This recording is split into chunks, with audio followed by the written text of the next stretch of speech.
ಸ್ನೇಹಿತರೆ ನಮಸ್ಕಾರ.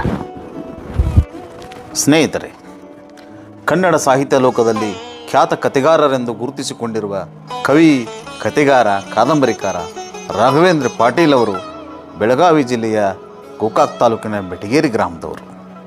ಸದ್ಯಕ್ಕೆ ಧಾರವಾಡದ ರಹವಾಸಿಯಾಗಿರುವ ಪಾಟೀಲರು ತಾವು ರಚಿಸಿದ ಕತೆ ಕಾದಂಬರಿಗಳಿಗಾಗಿ ನಾಡಿನ ಹಲವಾರು ಸಂಘ ಸಂಸ್ಥೆಗಳಿಂದ ಪ್ರಶಸ್ತಿಗಳ ಜೊತೆಗೆ ಗೌರವ ಸನ್ಮಾನಗಳನ್ನು ಪಡೆದು ಕೃತಾರ್ಥರಾದವರು. ಇದರ ಜೊತೆಗೆ ಪ್ರತಿಷ್ಠಿತ ಸಾಹಿತ್ಯದ ಪ್ರಶಸ್ತಿಗಳಾದ ರಾಜ್ಯ ಕನ್ನಡ ಸಾಹಿತ್ಯ ಅಕಾಡೆಮಿ ಪ್ರಶಸ್ತಿ, ಕೇಂದ್ರ ಸಾಹಿತ್ಯ ಅಕಾಡೆಮಿ ಪ್ರಶಸ್ತಿ ಇವುಗಳನ್ನೆಲ್ಲ ಪಡೆದು ಸಂಭ್ರಮಿಸಿದ್ದಾರೆ. ಹಿರಿಯ ಕವಿ, ಸಾಹಿತಿ ಡಾಕ್ಟರ್ ಚಂದ್ರಶೇಖರ್ ಕಂಬಾರ್ ಅವರ ನಂತರದ ಪ್ರಸಿದ್ಧ ಸಾಹಿತಿ ಎಂದು ಗುರುತಿಸಿಕೊಂಡಿರುವ ರಾಘವೇಂದ್ರ ಪಾಟೀಲರು ತಮ್ಮ ವೃತ್ತಿ, ಸಾಹಿತ್ಯದ ದೀರ್ಘ ಪ್ರಯಾಣದ ಕುರಿತು ನಮ್ಮ ದ್ರಾವಿಡ ಭಾರತ ವಾಹಿನಿಯ ಜೊತೆ ಮುಕ್ತವಾಗಿ ಹಂಚಿಕೊಂಡಿದ್ದಾರೆ.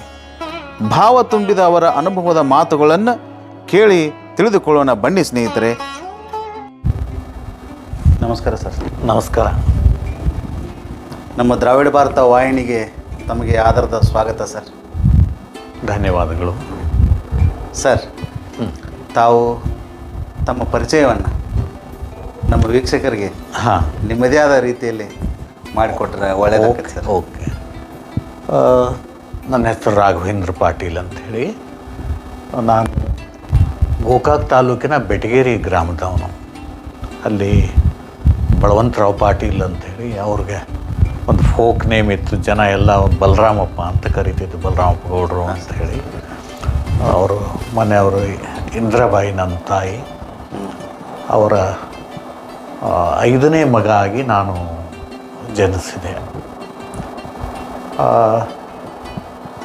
ನನ್ನ ಶಿಕ್ಷಣ, ಪ್ರಾಥಮಿಕ ಶಿಕ್ಷಣ ಬೆಟಗೇರಿ ಮತ್ತು ಮಮದಾಪುರ ಕನ್ನಡ ಶಾಲೆಗಳಲ್ಲಿ ಮುಗಿಸಿ, ಆಮೇಲೆ ಹೈಸ್ಕೂಲು 2 ವರ್ಷ ನಾನು ಮಮದಾಪುರದಲ್ಲಿ ಓದಿದೆ. CP ಹೈಸ್ಕೂಲ್ ಮಮದಾಪುರ ಅಂಥೇಳಿ, ಚಿಂತಾಮಣಿ ಪಾವಟೆ ಹೈಸ್ಕೂಲ್. ಆಮೇಲೆ SSLCಗೆ ನಾನು ಗೋಕಾಕದ MH ಹೈಸ್ಕೂಲಿಗೆ ಬಂದೆ. ದೊಡ್ಡ ಸ್ಕೂಲ್ ಸರ್? ಹಾಂ, ದೊಡ್ಡ ಹೈಸ್ಕೂಲು. ಆಮೇಲೆ ಅಲ್ಲಿ ಪುರಾಣಿಕ್ ಸರ್ ನನ್ನ ಅಧ್ಯಾಪಕರಾದರು. ಆ ವರ್ಷ ಅಧ್ಯಾಪಕರಾಗಿದ್ದರು. 10ನೇ ವರ್ಷ ಕನ್ನಡ ಬೋಧಿಸಿದ್ರು ನನಗೆ. ಮುಂದೆ PUC BSc 1 ಗೋಕಾಕಿನ JSS ಕಾಲೇಜ್ನಲ್ಲಿ ಮಾಡಿಕೊಂಡು BSc ಜಿಯಾಲಜಿ ಮೇಜರ್ ತೊಗೋಬೇಕು ಅಂತ ಅಂದ್ಕೊಂಡು ಬೆಳಗಾವಿಯ GSS ಸೈನ್ಸ್ ಇನ್ಸ್ಟಿಟ್ಯೂಟಿಗೆ ಬಂದೆ. RPD ಅಂತ ಹೇಳ್ತೀವಲ್ಲ, GSS ಸೈನ್ಸ್ ಇನ್ಸ್ಟಿಟ್ಯೂಟಿಗೆ ಬಂದೆ. ಅಲ್ಲಿ BSc ಮುಗಿಸ್ಕೊಂಡು ಆಮೇಲೆ ಕರ್ನಾಟಕ ಯೂನಿವರ್ಸಿಟಿ ಒಳಗೆ MSc ಜಿಯಾಲಜಿನಲ್ಲಿ ಇದು ಮಾಡಿಕೊಂಡು ಪೋಸ್ಟ್ ಗ್ರ್ಯಾಜುಯೇಷನ್ ಮಾಡಿಕೊಂಡು, ನಂದು ರಿಸಲ್ಟ್ ಬರೋಕ್ಕಿಂತ 1 ವಾರ ಮೊದಲು ಮಲ್ಲಾಡಿಹಳ್ಳಿ ಇಂಟರ್ವ್ಯೂ ಬಂದು ನನಗೆ ಅಲ್ಲಿ ಅಪಾಯಿಂಟ್ಮೆಂಟ್ ಆರ್ಡ್ರ್ ಕೊಟ್ಬಿಟ್ರು. ಸರ್, ನೀವು ಅಂದರೆ ನಿಮ್ಮ ರಿಸಲ್ಟ್ ಬರೋದು ಮೊದಲನೇ ಇಂಟ್ರ್ಯೂ ಕೊಟ್ರಿ? ಹೌದು. ಹಾಂ ಸರ್. ಹಾಂ ಸರ್. ಅದು ಕಾಲ್ಫಾರ್ಮ್ ಮಾಡಿದ್ರೇನು ಸರ್? ಹಾಂ, ಕಾಲ್ಫಾರ್ಮ್ ಮಾಡಿದ್ರು. ಹಾಂ ಸರ್. ಅದಕ್ಕೆ ಇಂಟರ್ವ್ಯೂ ನಾನು ಇಂಟರ್ವ್ಯೂ ಹೋಗೋದೊಂದು ತಮಾಷೆ ಇದು. ಹಾಂ ಸರ್. ಅಷ್ಟು ದೂರ ನನಗೆ ಆವಾಗ ಜಸ್ಟ್ ಐ ವಾಸ್ 22 ಆಗ್ತಾಯಿತ್ತು. ಹಾಂ ಸರ್. 22 ವರ್ಷ ಆಗಿ ಒಂದು 2-3 ತಿಂಗಳಾಗಿತ್ತು ಅಷ್ಟೇ. 2 ತಿಂಗಳಾಗಿತ್ತು. ಅಲ್ಲಿ ಹೆಂಗೆ ಹೋಗೋದು ಮಲ್ಲಾಡಿ ಹೇಳಿದ್ದು ಗೊತ್ತಿರಲಿಲ್ಲ. ಹೋಗಿ ರೈಲ್ವೆ ಸ್ಟೇಷನ್ನಾಗೆ ಹೋಗಿ ಸ್ಟೇಷನ್ ಮಾಸ್ಟರ್ನ ಕೇಳಿದೆ, ಹಿಂಗೆ ಮಲ್ಲಾಡಿ ಹೇಳಿಗೆ ಹೋಗ್ಬೇಕು ಅಂತ. ಆಮೇಲೆ ನಾನು ಐ ವಾಸ್ ವೆರಿ ಲೀನ್. ಈ ಹುಡುಗ ಇವನು ಓದೋಕ್ಕೆ ಹೋಗ್ತಾ ಇದ್ದಾನೇನೋ ಅಂತ ಅಂದ್ಕೊಂಡು, ಅಲ್ಲಿ ಓದೋಕ್ಕೆ ಹೋಗ್ತಾ ಇದ್ದೀರಾ ಅಂತ ಕೇಳಿದ್ರು ಅವರು ಸ್ಟೇಷನ್ ಮಾಸ್ಟರ್. ಇಲ್ರಿ, ಓದೋಕ್ಕಲ್ಲ, ಓದಿಸೋಕೆ ಹೋಗ್ತಾ ಇದ್ದೀನಿ ಅಂತಂದೆ. ಅಯ್ಯೋ, ಯಾಕೆ ಹೋಗ್ತೀರಿ, ಎಲ್ಲ ಮೊದಲೇ ಅಪಾಯಿಂಟ್ಮೆಂಟ್ ಮಾಡ್ಕೊಂಡಿರ್ತಾರೆ, ಸುಮ್ಮನೆ ಕಾಟಾಚಾರಕ್ಕೆ ಇಂಟರ್ವ್ಯೂಗೆ ಅಂತ ಕರೀತಾರೆ. ಹಾಂ ಸರ್. ಆಮೇಲೆ ಹಂಗಂತೂ ಮತ್ತು ನನ್ನ ಫ್ರೆಂಡ್ಸ್ ಎಲ್ಲ ಹೌದು ಕಣೋ, ಯಾಕೆ ಹೋಗ್ತೀಯ, ಸುಮ್ಮನೆ ಹೋಗ್ಬೇಡ, ಇಲ್ಲೇ ಇದ್ದು 2 ದಿವಸ ಗಿಲ್ಮ್ ನೋಡೋಣ ಅಂತ ಹೇಳಿದ್ರು. ಆಮೇಲೆ ಸ್ಟೇಷನ್ ಮಾಸ್ತರಿಗೆ ಅವಾಗೇನು ಅನ್ನಿಸ್ತು ಯಾರಿಗೆ ಗೊತ್ತು. ಇಲ್ಲ ಹಂಗೆ ಮಾಡಬೇಡ್ರಿ, ಹೋಗ್ರಿ ಇದೊಮ್ಮೆ, ಅಂದ್ರೆ ಆ ಕಡೆ ಏರಿಯಾ ಮತ್ತು ನಿಮ್ಗೆ ಒಂದು ಸ್ವಲ್ಪ ಪರಿಚಯ ಆಗ್ತದೆ. ಮುಂದೆ ಆ ಕಡೆ ಏನಾದ್ರು ಇಂಟರ್ವ್ಯೂ ಬಂದ್ರೆ ಹೋಗ್ಲಿಕ್ಕೂ ಅನುಕೂಲ ಆಗ್ತದೆ, ಹೋಗಿ ಬರ್ರಿ ಅಂತದ್ದು. ಅಂದರೆ ಇದು ಯಾವ ರೈಲ್ವೆ ಸ್ಟೇಷನ್ದಾಗ ಚರ್ಚೆ ಸರ್? ಇದು ಬೆಳಗಾವಿ. ಹಾಂ ಸರ್. ಬೆಳಗಾವಿ ರೈಲ್ವೆ ಸ್ಟೇಷನ್ನಾಗ ಕೇಳಿದ್ದೆ. ಆಮೇಲೆ ಹೌದು, ಹಂಗೆ ಮಾಡಿಬಿಡೋಣ ಅಂತಂದು ನಾನು ಇಂಟರ್ವ್ಯೂಗೆ ಹೋದೆ. ಹಾಂ ಸರ್. ಇಂಟರ್ವ್ಯೂ ಮುಗಿಸ್ಕೊಂಡು ಕೂಡಲೇ ಅವರು ಅಲ್ಲೇ ಅನೌನ್ಸ್ ಮಾಡಿದ್ರು, ನಿಮ್ಮನ್ನ ನಾವು ಸೆಲೆಕ್ಟ್ ಮಾಡಿದ್ದೀವಿ, ಮತ್ತು ನಿಮಗೆ ಇನ್ನೂ ಚಿಕ್ಕವ್ರು, ನೀವು ನಿಮ್ಮ ಮನೆಯವ್ರು ಇಷ್ಟು ದೂರ ಕಳಿಸ್ತಾರೆ ಇಲ್ಲ ನೋಡ್ರಿ. ಆಮೇಲೆ ನಾನು ಒಂದು ಇದು ಮಾಡಿದೆ, ನನಗೊಂದು ತಿಂಗಳ ಅವಕಾಶ ಕೊಡ್ರಿ ಜಾಯ್ನ್ ಆಗ್ಲಿಕ್ಕೆ ಅಂತ. ಇಲ್ಲಿಲ್ಲಪ್ಪ ಹಂಗೆ ಮಾಡೋಕೆ ಬರೋದಿಲ್ಲ, ಒಂದು ವಾರದೊಳಗೆ ಜಾಯ್ನ್ ಆಗಲೇಬೇಕು, ಇಲ್ಲ ತೊಂದ್ರೆ ನಾವು ನೆಕ್ಸ್ಟ್ ಕ್ಯಾಂಡಿಡೇಟ್ ತೊಗೋಬೇಕಾಗ್ತದೆ, ಹಾಗೆ ನೀವು ಬನ್ನಿ ಹಂಗೆ ಮನೆಗೆ ಹೋಗಿ 16th July 1973 ಇಂಟರ್ವ್ಯೂ ಆಯಿತು, ಅಪಾಯಿಂಟ್ಮೆಂಟ್ ಆರ್ಡ್ರ್ ಕೊಟ್ಟರು, ಆ್ಯಂಡ್ 23rd July ಜಾಯ್ನ್ ಆದೆ ನಾನು. ಇವತ್ತು ಇಟ್ ಈಸ್ 16th ಅಲ್ಲ, ಒಂದು ವಾರ ಮೊದಲು ನೀವು ಇಂಟರ್ವ್ಯೂ ಮಾಡ್ತಾಯಿದ್ದೀರಿ ನಂದು. ಹೋಗಿ ಜಾಯ್ನ್ ಆದೆ. ಜಾಯ್ನ್ ಆಗಿ ಅಲ್ಲಿ 40 ವರ್ಷ ನಾನು ಸತ್ತೋಗಿ 1973ರಿಂದ 2013 ಡಿಸೆಂಬರ್ ತನಕ, ಜುಲೈದಾಗ 23ಕ್ಕೆ ಜಾಯ್ನ್ ಆದೆ. ಆಮೇಲೆ 2013 ಡಿಸೆಂಬರ್ನೊಳಗೆ ಅಲ್ಲಿಂದ ಬಿಟ್ಟು ಬಂದೆ ನಾನು. 40 ವರ್ಷ ಅಲ್ಲಿ ಸೇವೆ ಸಲ್ಲಿಸಿದ್ರಿ? ಹೌದು. ನಾನು ಹೋಗಿ ಅಲ್ಲಿ ಬಯಾಲಜಿ ಲೆಕ್ಚರರ್ ಆಗಿ ಜಾಯ್ನ್ ಆದೆ ನಾನು. ಆಮೇಲೆ NCC ಆಫೀಸರ್ ಆದೆ. ಅದು 28 ವರ್ಷ ನಾನು NCC ಆಫೀಸರ್ ಆಗಿ ಮೇಜರ್ ಆಗಿ ರಿಟೈರ್ ಆದೆ ನಾನು. NCC ಒಳಗೆ ಸರ್? NCC ಮೇಜರ್ ಆಗಿ ರಿಟೈರ್ ಆದೆ. ಆಮೇಲೆ ಮುಂದೆ 2003 ನಾನು ಕಾಲೇಜಿನ ಪ್ರಿನ್ಸಿಪಾಲ್ ಆದೆ. ಹಾಂ ಸರ್. ಕಾಲೇಜಿನ ಪ್ರಿನ್ಸಿಪಾಲ್ ಆಗೋಕ್ಕಿಂತ ಮೊದಲಿನ ತಿಂಗಳು, ಹಾಂ ಸರ್, 2003 ಜೂನ್ನೊಳಗೆ I was made administrative officer of that organisation. ದೊಡ್ಡ ಸಂಸ್ಥೆ ಅದು. ದೊಡ್ಡ ಸಂಸ್ಥೆ ಸರ್. ಸುಮಾರು ಪ್ರತಿ ವರ್ಷನೂ ಸಹಿತ 35-40 ಕೋಟಿ ಟ್ರಾನ್ಸಾಕ್ಷನ್ ನಡೆಯುತ್ತೆ. ಏನು ಹೆಸರು ಸರ್ ಅದು ಅಲ್ಲಿದ್ದು? ಅದು ಎಜುಕೇಷನಲ್ ಇನ್ಸ್ಟಿಟ್ಯೂಷನ್ಸ್ ಇದ್ದಾವೆ ಬೇರೆ ಬೇರೆ ಕಡೆಗೆಲ್ಲ. ಎಜುಕೇಷನಲ್ ಮೈಸೂರಿನಲ್ಲಿ ಒಂದು ಪ್ರೀ ಯೂನಿವರ್ಸಿಟಿ ಕಾಲೇಜ್ ಇದೆ. ಆಮೇಲೆ ಬೇರೆ ಬೇರೆ ಹಳ್ಳಿಗಳಲ್ಲಿ ಹೈಸ್ಕೂಲ್ಗಳಿದ್ದಾವೆ. ಅಲ್ಲೇ B.Ed ಕಾಲೇಜ್ ಇದೆ, ಆಯುರ್ವೇದ ಮೆಡಿಕಲ್ ಕಾಲೇಜ್ ಇದೆ, ಆಮೇಲೆ B.Ped ಕಾಲೇಜ್ ಇದೆ, 2 ಪ್ರೀ ಯೂನಿವರ್ಸಿಟಿ ಕಾಲೇಜ್ ಇದ್ದಾವೆ. ಸಣ್ಣ ಒಂದು ಕ್ಯಾಂಪಸ್ ಆಫ್ ಒಂದು 100 acres ಒಂದು ದೊಡ್ಡ ಕ್ಯಾಂಪಸ್ ಇದೆ. ಹಾಂ ಸರ್. ಮಲ್ಲಾಡಿ ಹೇಳಿ ಸಣ್ಣ ಹಳ್ಳಿ ಅದು. ಮಲ್ಲಾಡಿ? ಹಾಂ. ಅಲ್ಲಿ ರಾಘವೇಂದ್ರ ಸ್ವಾಮೀಜಿ ಅಂತ ಹೇಳಿ ಅವ್ರು ಬಂದು ಆ ಅನಾಥ ಸೇವಾಶ್ರಮ ಅಂಥೇಳಿ ಒಂದು ಸಂಸ್ಥೆ ಸ್ಥಾಪನೆ ಮಾಡಿ ಅದ್ರ ಮೂಲಕ ಇವೆಲ್ಲ ಎಜುಕೇಷನಲ್ ಇನ್ಸ್ಟಿಟ್ಯೂಷನ್ ಸ್ವಾಮೀಜಿಗಳು ನಡೆಸ್ತಾ ಇದ್ದಾರೆ. ಒಬ್ಬರು ಸ್ವಾಮೀಜಿ ಅಂದರೆ ಅವರು ಸಮಾಜ ಸುಧಾರಕ ಸ್ವಾಮೀಜಿ. ಅವರು ಒಂದು ಖಾದಿ ಹಾಫ್ ಪ್ಯಾಂಟು, ಒಂದು ಖಾದಿ ಶರ್ಟ್ ಹಾಕ್ಕೊಂಡಿರ್ತಿದ್ರು. ಹೌದು, ವೈಟ್. ಭಾಳ ಸಿಂಪಲ್ ಇದ್ದಂಗೆ. ಭಾಳ ಸಿಂಪಲ್ ಆಗಿದ್ರು. ಮತ್ತು ಯೋಗ ಆಯುರ್ವೇದದಲ್ಲಿ ಎಕ್ಸ್ಪರ್ಟ್ ಅವರು. ಭಾಳ ದೊಡ್ಡ ಮನುಷ್ಯ. ಸೊ ಅವರು ಅಂಥ ಒಂದು ಸಂಸ್ಥೆ ಕಟ್ಟಿದ್ರು. ಆ ಸಂಸ್ಥೆಯೊಳಗೆ ಹೋಗಿ ಸೇವೆ ಸಲ್ಲಿಸುವಂಥ ಒಂದು ಅವಕಾಶ ನನಗೆ ಸಿಕ್ತು. 2003ಕ್ಕೆ ನಾನಿನ್ನೂ ಲೆಕ್ಚರರ್ ಆಗಿರುವಾಗೇ I was made administrative officer of that organisation. ನಿಮ್ಮ ಕಾರ್ಯಕ್ಷಮತೆ ಕಂಡು ಅವರೆಲ್ಲ ಭಾಳ ಖುಷಿಯಾಗಿ ಒಂದು ಭಾಳ ಪ್ರೀತಿ ಇತ್ತು ಅವರಿಗೆ. ಸೊ ಅಷ್ಟೊತ್ತಿಗೆ ಏನಾಗಿದ್ದರು, ರಾಘವೇಂದ್ರ ಸ್ವಾಮಿಗಳು ಹೋಗಿದ್ದರು, ಅವರ ನಂತರದಲ್ಲಿ ಬಂದು ಸೂರ್ದಾಸ್ ಜಿ ಅನ್ನೋರು ಹೋಗಿದ್ದರು. ಅದರ ನಂತರ ಒಬ್ಬರು ನಾರಾಯಣ ಸ್ವಾಮೀಜಿ ಅಂತ ಬಂದಿದ್ದರು, ಮೈಸೂರಿನವರು. ಅವರು ಅಲ್ಲಿ ಸರ್ವೈವ್ ಆಗಲಿಲ್ಲ, ಬಿಟ್ಟು ಹೋಗಬೇಕಾಯ್ತು. ಅದಾದಮೇಲೆ ಚಿತ್ರದುರ್ಗದ ಮಠದವರು ಅಲ್ಲಿ ಸ್ವಾಮಿಗಳು ಅದು ಅಧ್ಯಕ್ಷ ಆದರು, ಮತ್ತು ಅಲ್ಲಿಯ ಆಡಳಿತಾಧಿಕಾರಿ ಇಲ್ಲಿ ಸೆಕ್ರೆಟ್ರಿ ಆದವರು. ಅವರು ನನ್ನ ಇದನ್ನು ಗಮನಿಸಿ ನೀವು ಅಡ್ಮಿನಿಸ್ಟ್ರೇಟಿವ್ ಆಫೀಸರ್ ಆಗಬೇಕು ಅಂತೇಳಿ, ನಾನು ಇನ್ಫ್ಯಾಕ್ಟ್ ಮೊದಲಿದ್ದ ಅಡ್ಮಿನಿಸ್ಟ್ರೇಟಿವ್ ಆಫೀಸರ್ನ ತೆಗಿಯೋದಕ್ಕೆ ಹೊರಟಿದ್ರು. ತೆಗಿಬೇಡ್ರಿ, ಅವ್ರನ್ನೇ ಕಂಟಿನ್ಯೂ ಮಾಡಿರಿ ಅಂಥೇಳಿ ನಾವು ಒಂದು ಡೆಲಿಗೇಷನ್ ತೊಗೊಂಡು ಹೋಗಿದ್ವಿ. ಡೆಲಿಗೇಷನ್ ತೊಗೊಂಡು ಹೋದಾಗೆ ಇಲ್ಲ, ಹೊರಗಡೆಯಿಂದ ಭಾಳ ಒತ್ತಡ ಇದೆ, ಅವ್ರನ್ನ ತೆಗಿಲೇಬೇಕಾಗಿದೆ, ನಮಗೆ ಕೂತ್ಕೊಡ್ರಿ ಆಮೇಲೆ ಮಾತಾಡ್ತಾನೆ ಅಂಥೇಳಿ ನಾವೆಲ್ಲರೂ ಕೂತೀವಿ. ಒಂದು 10-12 ಜನ ಹೋಗಿದ್ದೀವಿ ನಾವು ಆಶ್ರಮದಿಂದ. ಆಮೇಲೆ ಅವರು ಬಂದು, ಇಲ್ಲ ನಿಮ್ಮಲ್ಲೇ ಯಾರನ್ನೋ ಒಬ್ಬರನ್ನ ಅಡ್ಮಿನಿಸ್ಟ್ರೇಟಿವ್ ಆಫೀಸರ್ ಮಾಡ್ತೀವಿ, ಅವ್ರನ್ನ ತೆಗಿಲೇಬೇಕಾಗಿದೆ, ಒತ್ತಡ ಇದೆ, ನಮಗೆ ರಾಜಕೀಯ ಒತ್ತಡ ಇದೆ ಹಾಗೆ ಅಂತಂದರು. ಆಮೇಲೆ ಇಲ್ಲ ನೋಡ್ರಿ ಸರ್, ಅವರೇ ಇದ್ರೆ ಚೆನ್ನಾಗಿರುತ್ತೆ, ನಾವೆಲ್ಲ ಕೋಆಪ್ರೇಟ್ ಮಾಡ್ಕೊಂಡು ಹೋಗ್ತೀವಿ ಅಂತ ಹಿಂಗೆ ಅಂದ. ಆಮೇಲೆ ಅವ್ರು ಆಲ್ ಆಫ್ ಎ ಸಡನ್ ನಾನೊಂದು ಮಾತು ಹೇಳ್ತೀನಿ, ನೀವೆಲ್ಲರೂ ಒಪ್ಕೋಬೇಕು ಅಂತಂದು ರಾಘವೇಂದ್ರ ಪಾಟೀಲರು ಆ ಸಂಸ್ಥೆ ಅಡ್ಮಿನಿಸ್ಟ್ರೇಟಿವ್ ಆಫೀಸರ್ ಇವತ್ತಿನಿಂದ ಅಂತ ಹೇಳಿಬಿಟ್ರು. ನನಗೆ ಶಾಕ್ ಅದು. ನಾನು ನಮಾಜ್ ಮಾಡೋಕ್ಕೆ ಹೋದರೆ ಮಸೂತಿನೇ ಕೊಳ್ಳಿಗೆ ಬಿತ್ತಲ್ಲಪ್ಪ ಇದು ಅಂತಂದು ನನಗೆ ಸಾಧ್ಯನೇ ಆಗೋದಿಲ್ಲ. ನಾನು ಒಬ್ಬ ಟೀಚರ್ ನಾನು. ಸೊ ಹಂಗಿರೋದ್ರಿಂದ ನನಗೆ ಈ ಇವೆಲ್ಲ ರೇಜಿಗಳು ಬೇಡ ನನಗೆ ಅಂತ. ಇಲ್ಲ ಆಮೇಲೆ ಇಲ್ಲ ಸರ್ ಅಲ್ಲಿ ಆಮೇಲೆ ಭಾಳ ಅವಾಗ ವಿಕ್ಷಿಪ್ತ ವಾತಾವರಣ ಇತ್ತು. ಸೊ ಯಾರು ಅಲ್ಲಿ ಅಧಿಕಾರಕ್ಕೆ ಬರ್ತಾರೋ ಅವ್ರಿಗೆ ಭಾಳ ಕಂಟಕಗಳನ್ನು ಎದುರಿಸ್ಬೇಕಾಗಿತ್ತು. ಭಾಳ ಸುತ್ತಮುತ್ತಲಿಂದ ಊರು ಮತ್ತು ಸುತ್ತಮುತ್ತಲಿನೊಳಗೆ. ಸೊ ಅಂಥ ಸಂದರ್ಭದೊಳಗೆ ನಾನು ಹೇಳಿದೆ ನನಗೆ ಇದನ್ನೆಲ್ಲ ಬೇಕಾಗಿಲ್ಲ ನನಗಿದು ಅಂತ.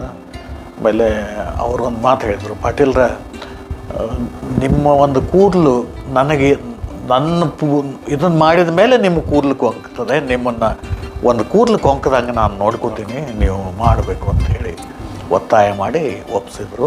ಸೊ 10 ವರ್ಷ ನಾನು ಅಡ್ಮಿನಿಸ್ಟ್ರೇಟಿವ್ ಆಫೀಸರ್ ಆಗಿ ಪ್ರಿನ್ಸಿಪಾಲು ಆಗಿದ್ದೆ, ಅಡ್ಮಿನಿಸ್ಟ್ರೇಟಿವ್ ಆಫೀಸರ್ ಆಗಿದ್ದೆ. ಆಮೇಲೆ ರಿಟೈರ್ ಆದಮೇಲೆ 2 ವರ್ಷ ನಾನು ಅಲ್ಲಿ ಇದು ಅಡ್ಮಿನಿಸ್ಟ್ರೇಟಿವ್ ಆಫೀಸರ್ ಆಗಿನೂ ಕಂಟಿನ್ಯೂ ಆಗಿ 2011ಕ್ಕೆ ರಿಟೈರ್ ಆದೆ. 2013 ಡಿಸೆಂಬರ್ ತನಕ ನನಗೆ ಕೆಲವು ಅಲ್ಲಿ ಇವಿದ್ದು ಕೆಲವು ಗುರಿಗಳನ್ನು ಇಟ್ಕೊಂಡಿದ್ದೀವಿ. ಆ ಗುರಿ ಮುಗಿದ ಕೂಡಲೇ ಸಾಕಿನ್ನ ಅಂತ ಅಂದ್ಕೊಂಡು. ಅಂದರೆ ನೀವು ಸ್ಕೂಲ ಸಂಸ್ಥೆ ಡೆವಲಪ್ಮೆಂಟ್ ಸಲ ಗುರಿಗಳು ಹಾಕ್ಕೊಂಡಿದ್ರಿ. ಹೌದು. ಆ ಗುರಿ ಮುಟ್ಟಿದ ಕೂಡಲೇ ಹೌದು ಸಾಕಣಿಸ್ತೀನಿ ಅಂತ ಅವರಿಬ್ಬರು ಹೋಗಿದ್ರಲ್ಲ, ಅದನ್ನೇನು ಕಟ್ಟಿದ್ರು ಅಂತ ಒಂದು ದೊಡ್ಡ ಸಂಸ್ಥೆ. ಸಂಪೂರ್ಣವಾಗಿ ಅವರು ಯಾವ ರಿಲೇಟಿವ್ಸು ಇತ್ಯಾದಿ ಯಾರನ್ನೂ ಹತ್ತಿರ ಇಟ್ಕೊಳ್ತೇನೆ ಸಂಪೂರ್ಣವಾಗಿ ಸಮಾಜಕ್ಕೆ ತಮ್ಮನ್ನು ತೊಡಗಿಸ್ಕೊಂಡವರು, ಸಮಾಜದ ಸೇವೆಗಾಗಿ ತೊಡಗಿಸ್ಕೊಂಡವರು. ಅವರ ಸಮಾಧಿ ಒಂದು ಮಂದಿರ ಕಟ್ಟಿಸ್ಬೇಕಂತಿತ್ತು. ಒಂದು ದೊಡ್ಡ ಮಂದಿರ ಕಟ್ಟಿಸ್ತೀವಿ, ಒಂದು ರಥದ ಮಾದರಿ ಒಳಗೆ. ಅದರೊಳಗೆ ಗರ್ಭಗುಡಿ ಒಳಗೆ ಒಂದು ಲಿಂಗ ಸ್ಥಾಪನೆ ಮಾಡಿ ಅದರ ಮುಂದುಗಡೆಗೆ ಆ ಇಬ್ಬರು ಸ್ವಾಮೀಜಿಯ ಇಬ್ಬರು ಸಹಿತ ಹಾಫ್ ಪ್ಯಾಂಟು ಹಾಫ್ ಶರ್ಟು ಹಾಕ್ಕೊಳ್ಳೋರು. ಇದು ಸಾನ ಮನೆ ಸರ್. ಹಾಂ, ಇಬ್ಬರು ಮಾರ್ಬಲ್ದು ಜೈಪುರದೊಳಗೆ ಅದನ್ನ ಅವರಿಬ್ಬರು ಮೂರ್ತಿ ಮಾಡಿಸಿದ್ದೀವಿ. ಆ 2 ಮೂರ್ತಿಗಳನ್ನು ಸ್ಥಾಪನೆ ಮಾಡಿ ಇದನ್ನು ಇನ್ಯಾಗುರೇಟ್ ಮಾಡಿಸಿ ಆಮೇಲೆ ನಾವು 6 ತಿಂಗಳು ಬಿಟ್ಟು ಅಲ್ಲಿಂದ ಹೊರಡ್ತೀವಿ ನಾವು. ಸರ್, ತಾವು ಸಸ್ಯಶಾಸ್ತ್ರ ಪ್ರಾಣಿಶಾಸ್ತ್ರ ಬೋಧನೆ ಮಾಡ್ತಕ್ಕಂಥವ್ರು. ಹೌದು. ಈ ಸಸ್ಯಶಾಸ್ತ್ರ ಪ್ರಾಣಿಶಾಸ್ತ್ರದಿಂದ ಸಾಹಿತ್ಯ ಶಾಸ್ತ್ರದ ಕಡೆ ಹೆಂಗೆ ಒಲವು ತಮಗೆ ಮೂಡಿತು ಸರ್? ಒಂದು ಹಾಗೆ ಇದು ಸಸ್ಯಶಾಸ್ತ್ರ ಪ್ರಾಣಿಶಾಸ್ತ್ರ ಅಥವಾ ಒಟ್ಟು ಜೀವಂತಿಕೆಗೆ ಸಂಬಂಧಪಟ್ಟಂಥ ಇವನ್ನ ನಾನು ವಿಷಯಗಳನ್ನು ಬೋಧಿಸ್ತಾ ಇದ್ದೆ. ಹಾಂ ಸರ್. ಜೀವಂತಿಕೆಗೂ ಸಾಹಿತ್ಯಕ್ಕೂ ಭಾಳ ಹತ್ತಿರದ ಸಂಬಂಧ. ಸೊ ಹಂಗಾಗಿ ಅದೇನು ವಿಕ್ಷಿಪ್ತವಾದಂಥ ಸಂಗತಿ ಏನೂ ಅಲ್ಲ. ಓಕೆ, ಎನಿ ಹೌ ಸುಮ್ಮನೆ ತಮಾಷೆಗೆ ಹೇಳಿದೆ. ನನಗೆ ಸಾಹಿತ್ಯದ ಬಗ್ಗೆ ಮೊದಲಿಂದನೂ ಆಸಕ್ತಿ ಇತ್ತು. Right from my primary education. Primary ನಾನು 4ನೇ ಕ್ಲಾಸ್ನಲ್ಲಿ ಇರೋ ಅಷ್ಟೊತ್ತಿಗೆ ನಮ್ಮದು ಕನ್ನಡ ಶಾಲೆಯಲ್ಲಿ ಒಳ್ಳೆ ಲೈಬ್ರರಿ ಇತ್ತು. ಸುಮಾರು ಪುಸ್ತಕಗಳಿತ್ತು ಒಳಗೆ ಸರ್, ಬೆಟಗೇರಿ ಒಳಗೆ. ಈಗ ಅವನ್ನು ಉಳಿಸ್ಕೊಂಡಾರೋ ಇಲ್ಲೋ ಗೊತ್ತಿಲ್ಲ ನನಗೆ. ಅನಕ್ರ, ತರಾಸು, ಕೃಷ್ಣಮೂರ್ತಿ ಪುರಾಣಿಕ್, ಆನಂದ ಕಂದರು ಇವರೆಲ್ಲರದ್ದು ಪುಸ್ತಕಗಳು ಇತ್ತು. ಇವನ ಕಾರಂತರದ ಪುಸ್ತಕಗಳು ಇತ್ತು. ಸೊ ನನಗೆ ಮೇಷ್ಟ್ರು ಅವನ ಪುಸ್ತಕ ಕೊಡ್ತಿದ್ರು, ನಾನು ಓದ್ತಿದ್ದೆ. ಆಮೇಲೆ 6ನೇ ಕ್ಲಾಸ್ನೊಳಗಿರುವಾಗ ಆವಾಗ ಶಾಲೆಗೆ ಶೇಕ್ಸ್ಪಿಯರ್ನ ನಾಟಕಗಳ ಕಥಾ ರೂಪದ ಪುಸ್ತಕಗಳು, ಸಣ್ಣ ಸಣ್ಣ ಪುಸ್ತಕ. ಮ್ಯಾಕ್ಬೆತ್ ಒಂದು ಪುಸ್ತಕ, ಅದು ಕಥಾ ರೂಪದೊಳಗೆ ಹೇಳಿದ್ದು. ಅದು ನಾಟಕ ಮೂಲದಲ್ಲಿ. ಅವು ಕಥನ ರೂಪದ ಪುಸ್ತಕಗಳು ಸಪ್ಲೈ ಆಯಿತು, ಸರ್ಕಾರದವ್ರು ಸಪ್ಲೈ ಮಾಡಿದ್ರು. ಆಮೇಲೆ ನಮ್ಮ ಭೀಮಣ್ಣ ಮಾಸ್ತರ್ ಅಂತಿದ್ರು. ಅವರು ಏನು ಮಾಡೋರು, ಪ್ರತಿ ದಿವಸ ಒಂದೊಂದು ಪುಸ್ತಕ ನನ್ನ ಕಡೆಯಿಂದ ಓದಿಸ್ತಿದ್ರು. ಸೊ ಶೇಕ್ಸ್ಪಿಯರ್ನ 6ನೇ ಕ್ಲಾಸ್ನಲ್ಲಿರುವಾಗ ಶೇಕ್ಸ್ಪಿಯರ್ನ ವರ್ಕ್ಸ್ ಬಗ್ಗೆ ನನಗೆಲ್ಲ ಒಂದು ಸ್ವಲ್ಪ ಇದಾಯಿತು. ಭಾಳ ಇಂಟ್ರೆಸ್ಟಿಂಗ್ ಅನಿಸ್ತು ನನಗೆ ಅದು ಅವರ ಶೇಕ್ಸ್ಪಿಯರ್ನ ವರ್ಕ್ಸ್, ಅವ ಕಥೆಗಳು ಎಲ್ಲ. ಸೊ ಭಾಳ ಆಸಕ್ತಿ ಬಂತು. ಆಮೇಲೆ ಆವಾಗ ಗೋಕುಲ ಅಂತ ಹೇಳಿ ಒಂದು ಮ್ಯಾಗ್ಝಿನ್ ಬರ್ತಿತ್ತು, ವೀಕ್ಲಿ ಮ್ಯಾಗ್ಝಿನ್. ಭಾಳ ಒಳ್ಳೆಯ ಕಥೆಗಳು ಇರ್ತಿತ್ತು ಅದರೊಳಗೆ. ನವ್ಯ ಕಾಲ, ಅದು ನವ್ಯದ ಆರಂಭದ ಕಾಲ, ಒಳ್ಳೊಳ್ಳೆ ಕಥೆಗಳು ಇರ್ತಿದ್ವು. ಆ ಕಥೆಗಳನ್ನು ಓದ್ತಿದ್ದೆ. ಸೊ 8ನೇ ಕ್ಲಾಸಿಗೆ ಬರೋ ಅಷ್ಟೊತ್ತಿಗೆ ನನಗೂ ಬರಿಬೇಕನ್ನಿಸ್ತು. ಬರಿಬೇಕನ್ನಿಸಿ 1-2 ಕಥೆಗಳನ್ನು ಬರೆದೆ. ಬಟ್ ಅವು ಅನುಕರಣೆ ಆಗಿತ್ತು, ಗೋಕುಲದಲ್ಲಿ ಬರೆದಂಥ ಕಥೆಗಳ ಅನುಕರಣೆ ಆಗಿದ್ದು. ಬಟ್ ನಮ್ಮ ಬೆಳಗಾವಿನಲ್ಲಿ ಶರತ್ ಪ್ರಕಾಶನ ಮಂದಿರ ಅಂಥೇಳಿ ಒಂದು ಪುಸ್ತಕದ ಅಂಗಡಿ ಇತ್ತಲ್ಲ, ಅದರ ಆ ಓನರು ಶರತ್ ಕುಮಾರ್ ಧರ್ಮಟ್ಟಿ ಅಂಥೇಳಿ, ಅವ್ರು ನಮ್ಮ ಅತ್ಯಾನ ಮಗ. ಅವರು ನಮ್ಮ ಫಾದರ್ ತಂಗಿ ಮಗ. ಅವರು ಯಾವಾಗ ಹಗಲೆಲ್ಲ ಗೋಕಾಕ್ ಬರ್ತಿದ್ರು. ಅವ್ರು ಆ ಕಥೆಗಳನ್ನು ಓದಿ ಚಲೋ ಬರಿತೀಯೋ ನೀನು, ಮುಂದೆ ಬರ್ಕೊತ ಹೋಗು ಅಂಥೇಳಿ ನನಗೆ ಒಂದು ಸ್ವಲ್ಪ ಪ್ರೋತ್ಸಾಹ ಕೊಟ್ಟರು ಅವರು. ಸೊ ಆದರೂ ಸಹಿತ ನನಗೆ ಅನುಕರಣೆ ಅಂತ ನನಗೇ ಗೊತ್ತಿತ್ತದು. So I didn't continue. ಆಮೇಲೆ ಮುಂದೆ 9ನೇ ಕ್ಲಾಸ್ನಲ್ಲಿ ಆಕಾಶವಾಣಿ ಒಂದು ನಾಟಕ ಸ್ಪರ್ಧೆ ಕರೀತು. ನಾಟಕ ಸ್ಪರ್ಧೆ ಕರೆದಾಗ ನಾನು ಮಾಸ್ತಿ ಅವರ ನಿಜಗಲ್ಲಿನ ರಾಣಿ ಅನ್ನುವಂಥ ಒಂದು ಕಥೆ ತಗೊಂಡು ಅದನ್ನು ರಂಗ ರೂಪಾಂತರ ಮಾಡಿ, ನಾಟಕ ರೂಪದ ಮಾಡಿ ಅದನ್ನ ಕಾಂಪಿಟೇಷನ್ ಕಳಿಸಿದೆ. ಪ್ರೈಸ್ ಗೀಸ್ ಏನು ಬರಲಿಲ್ಲ. ಸೊ ಅದರೊಳಗೆ ವಿಲನ್ ಪಾತ್ರ ಕಾರ್ಡ್ಸ್ ಆಡ್ತಿದ್ದ, ಅವನು ಜ್ಯೂಸ್ ಆಡ್ತಿದ್ದ ಅಂಥೇಳಿ ಒಂದು ತಂದಿದ್ದೆ ನಾನು. ಆಮೇಲೆ ಮುಂದೆ ಅದು ಸ್ಕ್ರಿಪ್ಟನ್ನು ನಾನು ಆನಂದ್ ಕಂದ್ರ ಕಡೆ ಕೊಟ್ಟೆ ನೋಡೋದಕ್ಕೆ, ನಮ್ಮ ಕಾಕ. ಅವರು ಅದನ್ನು ನೋಡಿ, ನೋಡು ಸರಿಯಾಗಿ ತಿಳ್ಕೊಂಡು ಬರಿಬೇಕು, ನೀನೇನು ಬರ್ದಿಲ್ಲ, ಕಾರ್ಡ್ಸ್ ಆಡ್ತಿದ್ದ ಅಂಥೇಳಿ ಬರ್ದಿಯಲ್ಲ. ಆ ಕಾಲದೊಳಗೆ ಭಾರತದೊಳಗೆ ಇನ್ನೂ ಕಾರ್ಡ್ಸ್ ಬಂದೇ ಇದ್ದಿದ್ದಿಲ್ಲ, ಪ್ಲೇಯಿಂಗ್ ಕಾರ್ಡ್ಸೇ ಬಂದಿರಲಿಲ್ಲ. ನಂತರದಲ್ಲಿ ಬಂದದ್ದು ಪ್ಲೇಯಿಂಗ್ ಕಾರ್ಡ್ಸು ಬ್ರಿಟಿಷರು ಬಂದ ಮೇಲೆ. ಸೊ ಇವನ್ನೆಲ್ಲ ತಿಳ್ಕೊಂಡು ಐತಿಹಾಸಿಕ ಸಂದರ್ಭ ಸಂಗತಿಗಳನ್ನು ಸರಿಯಾಗಿ ತಿಳ್ಕೊಂಡು ಬರಿಬೇಕು, ಹಿಂಗೆ ಅವಸರ ಮಾಡಿ ಬರಿಬಾರ್ದು ಅಂತ ಒಂದು ಮಾತಂದರು. ಸೊ ಅದು ನನ್ನ ಮನಸ್ಸಿಗೆ ಒಪ್ಪಿತದು. ಹೌದು, ಇನ್ನು ನಾನು ಚೆನ್ನಾಗಿ ತಯಾರಾಗದೆ ನಾನು ಬರಿಬಾರ್ದು ಅಂತ ಅಂದ್ಕೊಂಡು ಮುಂದೆ ಬರೀ ಓದ್ತಿದ್ದೆ ನಾನು. ಬಟ್ MSc ಫೈನಲ್ಲಿಗೆ ಇದ್ದಾಗ ನನಗೆ ಬರಿಬೇಕು ಅಂಥೇಳಿ ಮತ್ತೆ ಒತ್ತಡ ಬಂತು. ನಮ್ಮ ಅಜ್ಜನ್ನ ಒಂದು ಮೇನ್ ಕ್ಯಾರೆಕ್ಟ್ರಾಗಿ ಇಟ್ಕೊಂಡು ಒಂದು ಕಾದಂಬರಿ ಬರೆಯೋದಕ್ಕೆ ಶುರು ಮಾಡಿದೆ. ಸುಮಾರು ಒಂದು 20-25 ಪುಟ ಬರೆದಿದ್ದೆ. ಆಮೇಲೆ ಅದು ನಂತರದಲ್ಲಿ ಅದನ್ನು ಬರೆಯೋದು ನಿಲ್ಲಿಸಿದೆ, ಅದು ಆಗಲಿಲ್ಲ. ಸೊ ಅದಾದಮೇಲೆ ನಾನು MSc ಮುಗಿಸ್ಕೊಂಡು ಮಲ್ಲಾಡಿಹಳ್ಳಿಗೆ ಸೇರಿದ್ನಲ್ಲ. ಮಲ್ಲಾಡಿಹಳ್ಳಿ ಆ ಕಾಲೇಜ್ನೊಳಗೆ ಹೈಸ್ಕೂಲು ಕಾಲೇಜ್ 2 ಒಟ್ಟಿಗೆ ಇದ್ದದ್ದು, ಕಂಪೋಸಿಟ್ ಜೂನಿಯರ್ ಕಾಲೇಜ್. ಅದು ಲೈಬ್ರರಿ ಬಹಳ ಶ್ರೀಮಂತವಾದಂಥ ಲೈಬ್ರರಿ. ಎಷ್ಟರ ಮಟ್ಟಿಗೆ ಅಂತಂದರೆ, ನನ್ನ ಅನೇಕ ಜನ ಸ್ನೇಹಿತರು ಯೂನಿವರ್ಸಿಟಿನಲ್ಲಿ ಪುಸ್ತಕಗಳನ್ನು ಹುಡುಕಿ ಅವು ಸಿಗದೇ ಇದ್ದಾಗೆ ನನಗೆ ರೆಫರ್ ಮಾಡಿದಾಗ, ನಮ್ಮ ಲೈಬ್ರರಿನಲ್ಲಿ ಇದಾವೆ ಬನ್ನಿ ಕೊಡ್ತೀನಿ ಅಂತೇಳಿ ನಾನು ನಮ್ಮ ಲೈಬ್ರರಿನಿಂದ ಆ ಬುಕ್ಸ್ಗಳನ್ನ ಕೊಡಿಸಿದ್ದೆ. ನಾನು ಅಷ್ಟರ ಮಟ್ಟಿಗೆ ಸಾಹಿತ್ಯಕ್ಕೆ ಸಂಬಂಧಪಟ್ಟಂಗೆ, ಇಂಗ್ಲೀಷ್ ಮತ್ತು ಕನ್ನಡ ಸಾಹಿತ್ಯಕ್ಕೆ ಸಂಬಂಧಪಟ್ಟಂಗೆ ಅತ್ಯುತ್ತಮವಾಗಿರುವಂತಹ ಒಂದು ಪುಸ್ತಕ ಸಂಗ್ರಹ ಅಲ್ಲಿತ್ತು. ನಾನು ಓದೋದಕ್ಕೆ ಶುರು ಮಾಡಿದೆ ಅಲ್ಲಿ ಸೀರಿಯಸ್ ಆಗಿ. ನವ್ಯ ಕಾವ್ಯವನ್ನು ಓದೋದಕ್ಕೆ ಶುರು ಮಾಡಿದೆ ನಾನು. ಅದುವರೆಗೆ ನನಗೆ ಕಾವ್ಯವನ್ನು ಓದೋದು ಇತ್ಯಾದಿ ಅಷ್ಟು ಟಚ್ ಇರಲಿಲ್ಲ. ನಾನು MSc ಮುಗಿಸ್ಕೊಂಡು ನಂದು ಸಬ್ಜೆಕ್ಟೇ ಬೇರೆ, ಒಂದು ಸಿಸ್ಟಮ್ಯಾಟಿಕ್ ಆಗಿ ನಾನು ಸಾಹಿತ್ಯವನ್ನು ಏನು ಓದ್ದವಲ್ಲ. ಬಟ್ ಅಲ್ಲಿ ಹೋದ ಮೇಲೆ ನವ್ಯ ಕಾವ್ಯ ಓದೋದು, ಅಡಿಗರ ಕಾವ್ಯ ಮತ್ತು ಇತರ ನವ್ಯ ಕಾವ್ಯಗಳನ್ನು ಓದೋದು, ಮತ್ತು ಆ ಕಾವ್ಯ ಸಂಕಲನಕ್ಕೆ ಅತ್ಯುತ್ತಮವಾಗಿರುವಂಥ, ಆವಾಗಿನ ಕಾಲದೊಳಗೆ ಅತ್ಯುತ್ತಮವಾಗಿರುವಂಥ ವಿಮರ್ಶಾತ್ಮಕ ಮುನ್ನುಡಿಗಳಿರ್ತಿತ್ತು. ಆ ಮುನ್ನುಡಿಗಳನ್ನು ಓದೋದು, ಆ ಮುನ್ನುಡಿಗಳ ಸಹಾಯದಿಂದ ಕಾವ್ಯವನ್ನು ಅರ್ಥೈಸ್ಕೊಳ್ಳೋದು. ಆಮೇಲೆ ಅಲ್ಲಿ NS ಚಿದಂಬರರಾವ್ ಅಂಥೇಳಿ ಒಬ್ಬ ಒಳ್ಳೆಯ ಕಥೆಗಾರರಿದ್ದರು, ನನ್ನ ಕಲೀಗಾಗಿದ್ದರು. ಅವ್ರ ಜೊತೆಗೆ ಚರ್ಚೆ ಮಾಡ್ತಿದ್ದೆ. ಹೀಗಾಗಿ ಆಮೇಲೆ ನಾನು ಕಾವ್ಯ ಬರೆಯೋದಕ್ಕೆ ಶುರು ಮಾಡಿದೆ. ಆಮೇಲೆ ನಾನು ಅಲ್ಲಿ ಜಾಯಿನ್ ಆಗೋ ತನಕ HS ವೆಂಕಟೇಶ್ ಮೂರ್ತಿಯವರು ಅದೇ ಇನ್ಸ್ಟಿಟ್ಯೂಟ್ನೊಳಗೆ ಮೆಕ್ಯಾನಿಕಲ್ ಇನ್ಸ್ಟ್ರಕ್ಟರ್ ಆಗಿ ಕೆಲಸ ಮಾಡ್ತಾಯಿದ್ರು. ಮೊನ್ನೆ ಬೇಂದ್ರೆ ಪ್ರಶಸ್ತಿ ತೊಗೊಂಡ್ರಲ್ಲ ಅವರು. ಎಸ್ ಹೌದು. ಅವರು ಅಲ್ಲಿ ಮೆಕ್ಯಾನಿಕಲ್ ಇನ್ಸ್ಟ್ರಕ್ಟರ್ ಆಗಿದ್ದರು. ಬಟ್ ಅಷ್ಟೊತ್ತಿಗೆ ಅವರು ಎಕ್ಸ್ಟರ್ನಲ್ BA ಮಾಡಿಕೊಂಡ್ರು ಕರ್ನಾಟಕ ಯೂನಿವರ್ಸಿಟಿದು. ದೆನ್ ರೆಗ್ಯುಲರ್ ಬೆಂಗಳೂರು ಯೂನಿವರ್ಸಿಟಿಗೆ ಲೀವ್ ಹಾಕಿ ಹೋಗಿ ಬೆಂಗಳೂರು ಯೂನಿವರ್ಸಿಟಿಯಿಂದ MA ಮಾಡಿಕೊಂಡು ರ್ಯಾಂಕ್ ಹೋಲ್ಡ್ರ್ ಅವರು. ಸೊ ಅವರಿಗೆ ಸೇಂಟ್ ಜೋಸೆಫ್ ಕಾಮರ್ಸ್ ಕಾಲೇಜ್ನೊಳಗೆ ಕೆಲಸ ಸಿಕ್ಕಿತ್ತು. ನಾನು ಹೋದಾಗ ಜಾಯಿನ್ ಆದ ದಿವಸ ಅವರು ರಿಲೀವ್ ಆದರು, HS ವೆಂಕಟೇಶ್ ಮೂರ್ತಿಯವರು. ಬಟ್ ನಾನು ಇಂಟರ್ವ್ಯೂಗಿದ್ದರು. ನಾನು ಇಂಟರ್ವ್ಯೂನಲ್ಲಿ ನಮಗೆ ಕ್ಲಾಸ್ ತೊಗೊಳಕ್ಕೆ ಹಚ್ಚಿದ್ರು, ಪಾಠ ಮಾಡಬೇಕು ನೀವು ಅಂತ. ಕ್ಲಾಸ್ ತೊಗೊಂಡಾಗ ಅವರು ಒಬ್ಬ ಅಬ್ಸರ್ವರ್ ಆಗಿದ್ದರು. ಆಮೇಲೆ ಮುಗಿಸ್ಕೊಂಡು ಬಂದಮೇಲೆ ನೀವು ಪಾಠ ತುಂಬ ಚೆನ್ನಾಗಿ ಮಾಡಿದ್ರಿ, ನಿಮ್ಮದು ಸೆಲೆಕ್ಷನ್ ಆಲ್ಮೋಸ್ಟ್ 90% ಆಗಿದೆ, ಇನ್ನು ಮುಂದೆ ಒಂದು 10% ಅವ್ರು ಅನೌನ್ಸ್ ಮಾಡಬೇಕು ಅಷ್ಟಂತ ಹೇಳಿದರು. ಸೊ ಅದು ಆಯ್ತಲ್ಲ, ಅದು ಇಂಟರ್ವ್ಯೂ ಇರ್ತದೆ, ಆಗಲೇ ಹೇಳಿದ್ದೀನಿ. ಹೌದು. ಸೊ ಅವರು ಆಗಾಗ್ಗೆ ಈ ಮಲ್ಲಾಡಿ ಹೇಳಿಗೆ ಬರ್ತಿದ್ರು. ಅಷ್ಟೊತ್ತಿಗೆ ಅವರು 2 ಕಾವ್ಯ ಸಂಕಲನಗಳನ್ನು ತಂದಿದ್ದರು, ಕವಿ ಅಂತೇಳಿ ಎಸ್ಟಾಬ್ಲಿಷ್ ಆಗಿದ್ದರು. ನಾ ಬರೆದಿರುವಂಥ ಕವಿತೆಗಳನ್ನು ಅವ್ರಿಗೆ ಕೊಡ್ತಿದ್ದೆ. ಇದು ಚೆನ್ನಾಗಿದೆ, ಇದು ಚೆನ್ನಾಗಿಲ್ಲ ಅಂತ ಹೇಳಿ, ಆಮೇಲೆ ಚೆನ್ನಾಗಿರುವಂಥ ಕವಿತೆಗಳನ್ನು ಪ್ರಜಾವಾಣಿ ಒಳಗೆ ಪಬ್ಲಿಷ್ ಮಾಡೋದಕ್ಕೆ ತೊಗೊಂಡು ಹೋಗ್ತೀನಿ ಅಂತೇಳಿ ಹೋಗ್ತಿದ್ರು.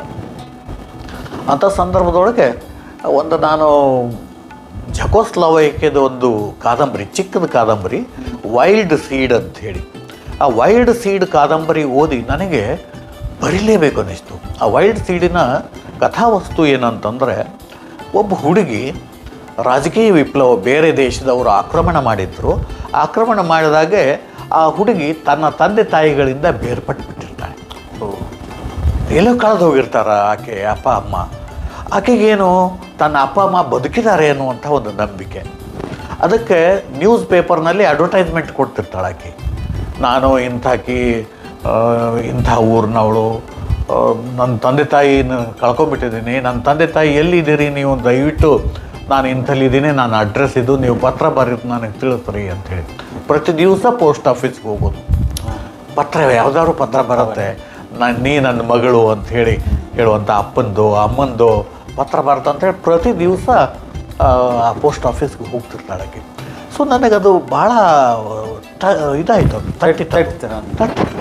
ತಟ್ಟಿ ನಾನು ಆಮೇಲೆ ಒಂದು 8-10 ಪುಟದ ಅಷ್ಟು ಎಕ್ಸಸೈಸ್ ಹಾಳಿನಲ್ಲಿ ಅದು ಪೂರ್ತಿ ಕಥೆ ಅಲ್ಲ, ಒಂದು ಅರ್ಧೋಟ ಆಗಿರುವಂಥದ್ದು ಒಂದು 8-10 ಪುಟ ಕಥನ ಬರೆದೆ. ನಾನು ಬರೆದಾಗ ಒಮ್ಮೆ ವೆಂಕಟೇಶ್ ಮೂರ್ತಿ ಬಂದಾಗ ಅವಾಗ ನಾನು ಕವಿತೆ ಕೊಟ್ಟು ಮೊದಲೇ ಆ್ಯಸ್ ಯೂಸ್ವಲ್, ಆಮೇಲೆ ಅವರು ಕೆಲವು ಕವಿತೆಗಳನ್ನು ಚೆನ್ನಾಗಿಲ್ಲ ಹೇಳಿ ಆದಮೇಲೆ ನಾನು ಈ 8-10 ಪುಟ ಕೊಟ್ಟೆ ಅವ್ರ ಕೈಗೆ. ಅವರು ಓದಿದ್ರನ್ನು ಓದಿ ಒಂದು 2-3 ನಿಮಿಷ ಸ್ತಬ್ಧವಾಗಿ ಕೂತ್ಕೊಂಡ್ಬಿಟ್ರು. ಸರ್ ಕೂತ್ಕೊಂಡು ಆಮೇಲೆ ಅತ್ಯಂತ ಆಳವಾದ ಧ್ವನಿಯಿಂದ, ಪಾಟೀಲ್ ನೀವು ಗದ್ಯ ಬರಿಬೇಕಣ್ರಿ, ಕಥೆ ಬರಿಬೇಕಣ್ರಿ, ಬಹಳ ಪವರ್ಫುಲ್ ಆಗಿರುವಂಥ ಗದ್ಯ ನಿಮ್ಮದು ಅಂತ ಹೇಳಿದರು. ಸೊ ಅದು ನನಗೆ ಒಂದು ರೀತಿಯಾಗಿ ಕಥನದ ದೀಕ್ಷೆ ಕೊಟ್ಟಂಗಾಯಿತು. ಆವಾಗಿಂದ ಕಥೆ ಬರೆಯೋದಕ್ಕೆ ಶುರು ಮಾಡಿದೆ. ನಂದು ಮೊದಲೇ ಕಥೆನೇ ಉದಯವಾಣಿ ದೀಪಾವಳಿ ಕಥಾ ಸ್ಪರ್ಧೆನಲ್ಲಿ ರಾಜ್ಯಮಟ್ಟದ ಸ್ಪರ್ಧೆ, ಅದು ಫಸ್ಟ್ ಪ್ರೈಸ್ ಬಂತು ಅದಕ್ಕೆ. ಹಾಂ. ಸೊ ಅದು ಆದಮೇಲೆ ಮತ್ತು ಬೇರೆ ಕಥೆಗಳನ್ನೆಲ್ಲ ಬರೆದೆ, ಒಂದು 8-10 ಕಥೆ ಬರೆದೆ. ಎಲ್ಲ ಕಥೆಗಳನ್ನು ಸೇರಿಸಿ 1978 ಒಡಪುಗಳು ಅಂಥೇಳಿ ಒಂದು ಕಲೆಕ್ಷನ್ ಅದು ಮೊದಲೇ ಪ್ರೈಸ್ ಬಂದಿರುವಂಥ ಕಥೆ ಒಡಪುಗಳು. ಅದಕ್ಕೆ judge GS Shivarudrappa, LS Sheshagiri Rao ಮತ್ತು ಚಂದ್ರಶೇಖರ್ ಕಂಬಾರ್ ಅವರು ಜಡ್ಜ್ ಆಗಿದ್ದರು. 3 ಜನ ಜಡ್ಜ್ ದಿಗ್ಗಜರಿದ್ದರು. ಹಾಂ. ಸೊ ಅವರು ಅದನ್ನು ಅದಕ್ಕೆ ಫಸ್ಟ್ ಪ್ರೈಸ್ ಕೊಟ್ಟರು. ಸೊ ಅದು ನನಗೊಂದು ದೊಡ್ಡ ರೀತಿಯ ಸ್ವಾಗತವನ್ನು ನೀಡಿತು, ಒಂದು ರಿಕಗ್ನಿಷನನ್ನು ಕೊಡ್ತು.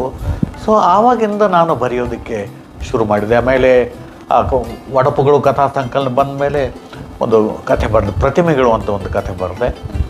1979 ಅದನ್ನ ದೀಪಾವಳಿ ಕಥಾ ಸ್ಪರ್ಧೆ ಕಳಿಸ್ರಿ ಅಂತ ಹೇಳಿ ನನ್ನ ಸ್ನೇಹಿತರು ಒತ್ತಾಯ ಮಾಡಿದ್ದರಿಂದ ಅಲ್ಲಿ ಕಳಿಸಿದೆ. ಆ ಸಲ TSR ತೀರ್ಕೊಂಡಿದ್ದರು, ನಮ್ಮ ಇವರು ಪ್ರಜಾವಾಣಿಯ ಎಕ್ಸಿಕ್ಯೂಟಿವ್ ಎಡಿಟರ್ ಅವರು. ಆಮೇಲೆ ಅದಕ್ಕಾಗಿ ಸೂತಕ ಅನ್ನೋ ಸಲುವಾಗಿ ಅವರು ಪ್ರಜಾವಾಣಿ ಇಶ್ಯೂ ತರಲಿಲ್ಲ, ಸ್ಪೆಷಲ್ ಇಶ್ಯೂ ತರಲಿಲ್ಲ. ಆದರೆ ಮುಂದಿನ ವರ್ಷ 1979 ಜನವರಿ 1 ಹೊಸ ವರ್ಷದ ಸಂಚಿಕೆ ಅಂತ ತಂದರು. ಅದರಲ್ಲಿ ಆ ಕಥಾ ಸ್ಪರ್ಧೆನಲ್ಲಿ ನಂದು ಮೊದಲೇ ಸ್ಥಾನ ಪಡೀತು. ಅವರು ಏನು ಮಾಡಿದರು, ಮೊದಲ ಸ್ಥಾನ ಯಾವ ಕಥೆಗೂ ಇಲ್ಲ ಅಂತ ಹೇಳಿದರು, ನನ್ನ ಕಥೆಗೆ 2ನೇ ಸ್ಥಾನ ಕೊಟ್ಟರು. ಅಂದರೆ ಅದು ಮೊದಲೇ ಸ್ಥಾನ ಇದ್ದಂಗೆ ಅದು ಪ್ರತಿಮೆಗಳು ಅಂತ ಹೇಳಿ ಕಥೆ. ಆಮೇಲೆ 1982 ಅದು ಪ್ರತಿಮೆಗಳು ಅನ್ನುವಂಥ ಒಂದು ಕಥಾ ಸಂಕಲನ ಬಂತು. ಆಮೇಲೆ ಸುಧಾ ಯುಗಾದಿ ಕಾದಂಬರಿ ಸ್ಪರ್ಧೆ ಒಂದಿತ್ತು. ಅದಕ್ಕೆ ನಾನೊಂದು ಬಾಳವನ ಕಳ್ಕೊಂಡವರು ಅನ್ನುವಂಥ ಒಂದು ಚಿಕ್ಕ ಕಾದಂಬರಿ ಅದನ್ನು ಬರೆದು ಕಳಿಸಿದೆ. ಆ ಸಲ ಅವಾರ್ಡ್ ಬಂದದ್ದು ಶಂಕರ್ ಮುಖರ್ಜಿ ಪುಣೇಕರ್ ಮತ್ತು ಶಾಂತಿನಾಥ್ ದೇಸಾಯಿ, ನಮ್ಮ ಸ್ಟಾಲ್ವರ್ಡ್ಸ್ ಅವರು. ಸೊ ಅವರಿಗೆ ಬಹುಮಾನ ಇಬ್ಬರಿಗೂ ಹಂಚಿದ್ರು, ಮೊದಲ ಬಹುಮಾನ. ಆಮೇಲೆ ನನಗೆ ಮೆಚ್ಚುಗೆ ಬಹುಮಾನ ಕೊಟ್ಟರು, ಮೆಚ್ಚುಗೆ ಪಡೆದ ಬಹುಮಾನ. ಸೊ ಹಾಗೆ ನಂದು ಸಾಹಿತ್ಯದ ಕರಿಯರ್ ಶುರು ಹಾಕೊಂಡು ಹೋಯಿತು. ಆಮೇಲೆ ಕಾದಂಬರಿ ಕಡೆ ನೀವು ಒಲವು ಜಗ್ಗಿದ್ದೆ, ಕಥಾ ಸಂಕಲನ ಮಾಡ್ತಾ ಇದ್ದೀರಿ. ನಾನು ಇನ್ಫ್ಯಾಕ್ಟ್ ನನ್ನ ಪ್ರತಿಮೆಗಳು ಕಥಾ ಸಂಕಲನದೊಳಗೆ ಒಂದು ದೀರ್ಘ ಕತೆ ಬರೆದೆ, ಬಸತ್ತಿ ಅಂಥೇಳಿ ಒಂದು ದೀರ್ಘ ಕತೆ.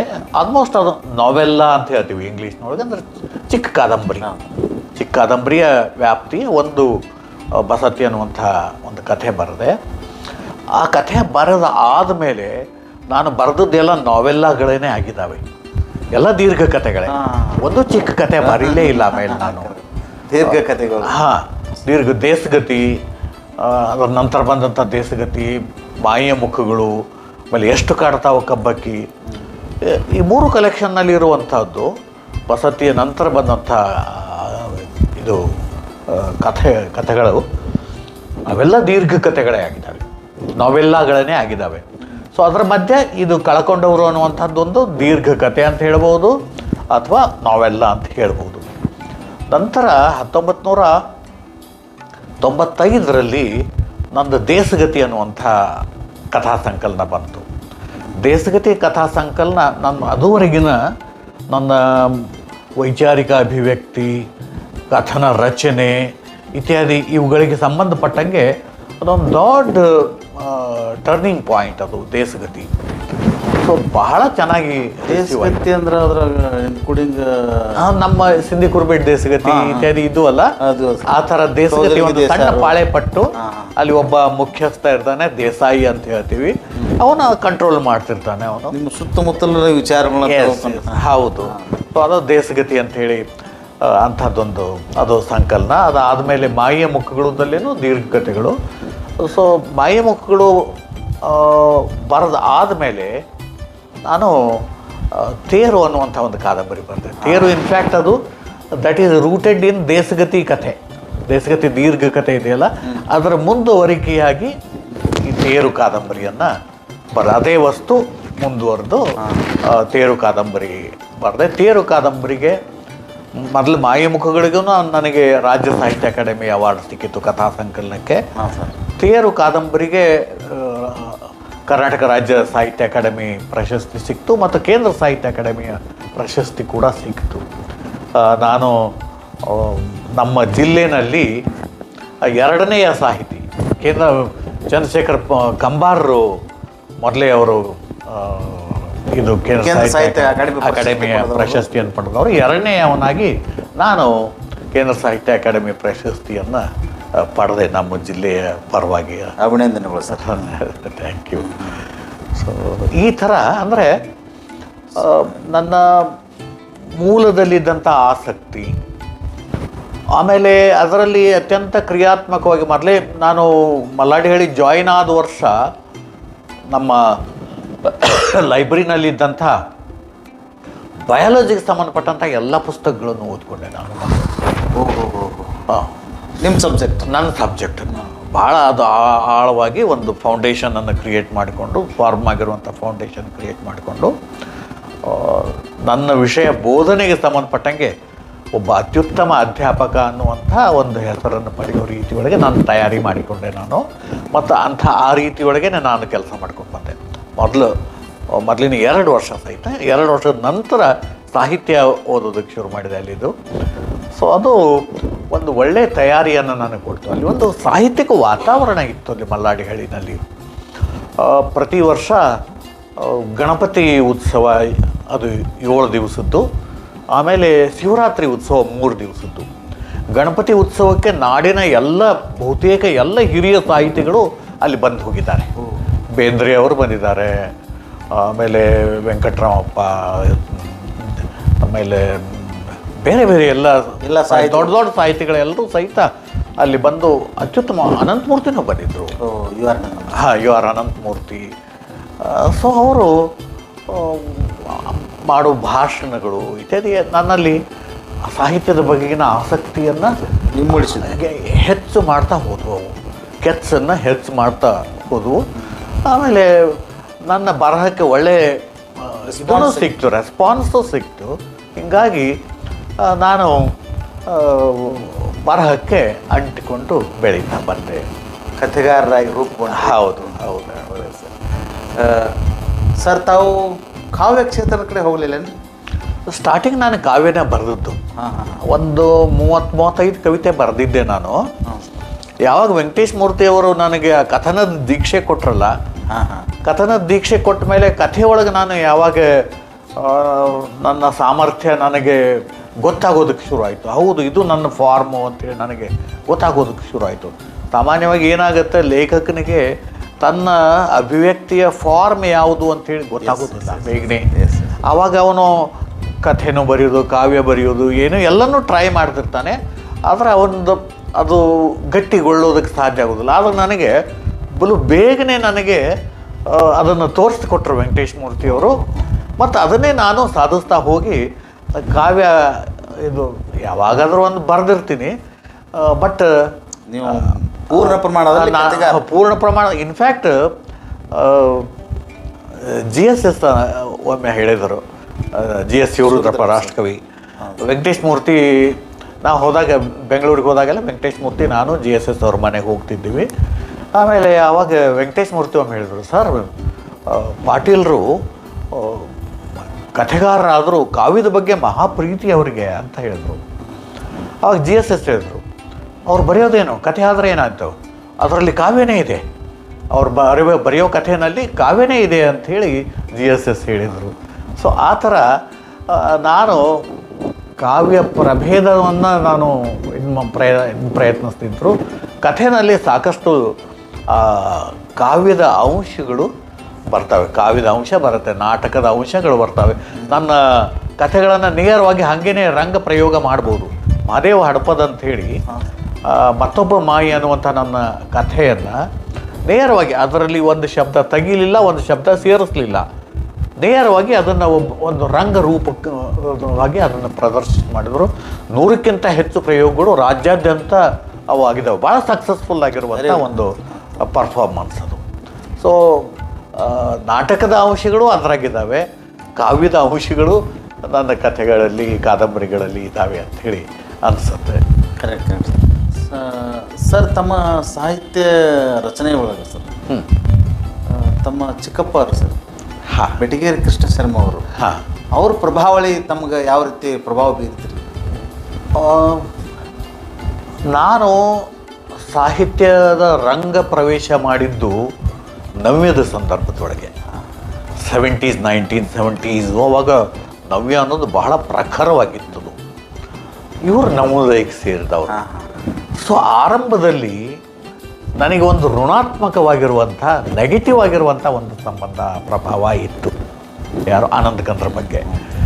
ಸೊ ಇವರು ನವೋದಯದವರು, ನಾವು ಬರೆಯೋದೇ ಬೇರೆ ಅನ್ನುವಂಥದ್ದು ಒಂದು ಇದಿತ್ತು. ಸೊ ಮುಂದೆ ಏನಾಯಿತು ಅಂತಂದರೆ 80s ಒಳಗೆ ಕೇಂದ್ರ ಸಾಹಿತ್ಯ ಅಕಾಡೆಮಿಯವರು GS ಅಮೂರ್ ಅವರು ಸಜೆಸ್ಟ್ ಮಾಡಿದ್ರು ನನ್ನ ಹೆಸರು. ರಾಘವೇಂದ್ರ ಪಾಟೀಲ್ರ ಕಡೆಯಿಂದ ಆನಂದ್ ಕಂದರ ಬಗ್ಗೆ ಒಂದು ಪುಸ್ತಕ ಬರೆಸ್ರಿ ಅಂತ ಹೇಳಿದ್ರು. ಮೇಕರ್ಸ್ ಆಫ್ ಇಂಡಿಯನ್ ಲಿಟ್ರೇಚರ್ ಅನ್ನೋದೊಂದು ಸೀರೀಸ್ ಇದೆ. ಸೆಂಟ್ರಲ್ ಅಕಾಡೆಮಿ ಅವರು ಪ್ರತಿಯೊಂದು ಭಾಷೆಯ ಅತ್ಯುತ್ತಮ ಸಾಹಿತಿಗಳು ಯಾರಿರ್ತಾರೆ ಅವ್ರ ಬಗ್ಗೆ ಒಂದು 120-150 ಪುಟದಷ್ಟು ಒಂದು ಪುಸ್ತಕ ಬರೆಸ್ತಾರೆ, ಮೊನೋಗ್ರಾಫ್ಸ್ ಅಂತೀವಿ.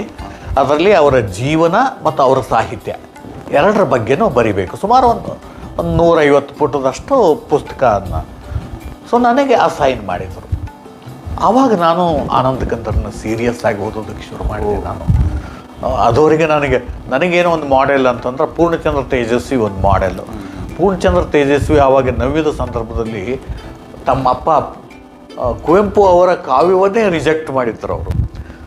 ಸೊ ಅದು ಒಳ್ಳೆ ಕಾವ್ಯ ಅಲ್ಲ ಅನ್ನೋ ರೀತಿ ಒಳಗೆ ಇವರು ತೇಜಸ್ವಿ ಅವರ ಇದು ಅರ್ಲಿಯರ್ ರೆಸ್ಪಾನ್ಸ್ ಇತ್ತು. ನಂತರದಲ್ಲಿ ಸ್ಪೀಡ್ ಇತ್ತು ಯುವಕರದ ಕಾವ್ಯ. ಹೌದು.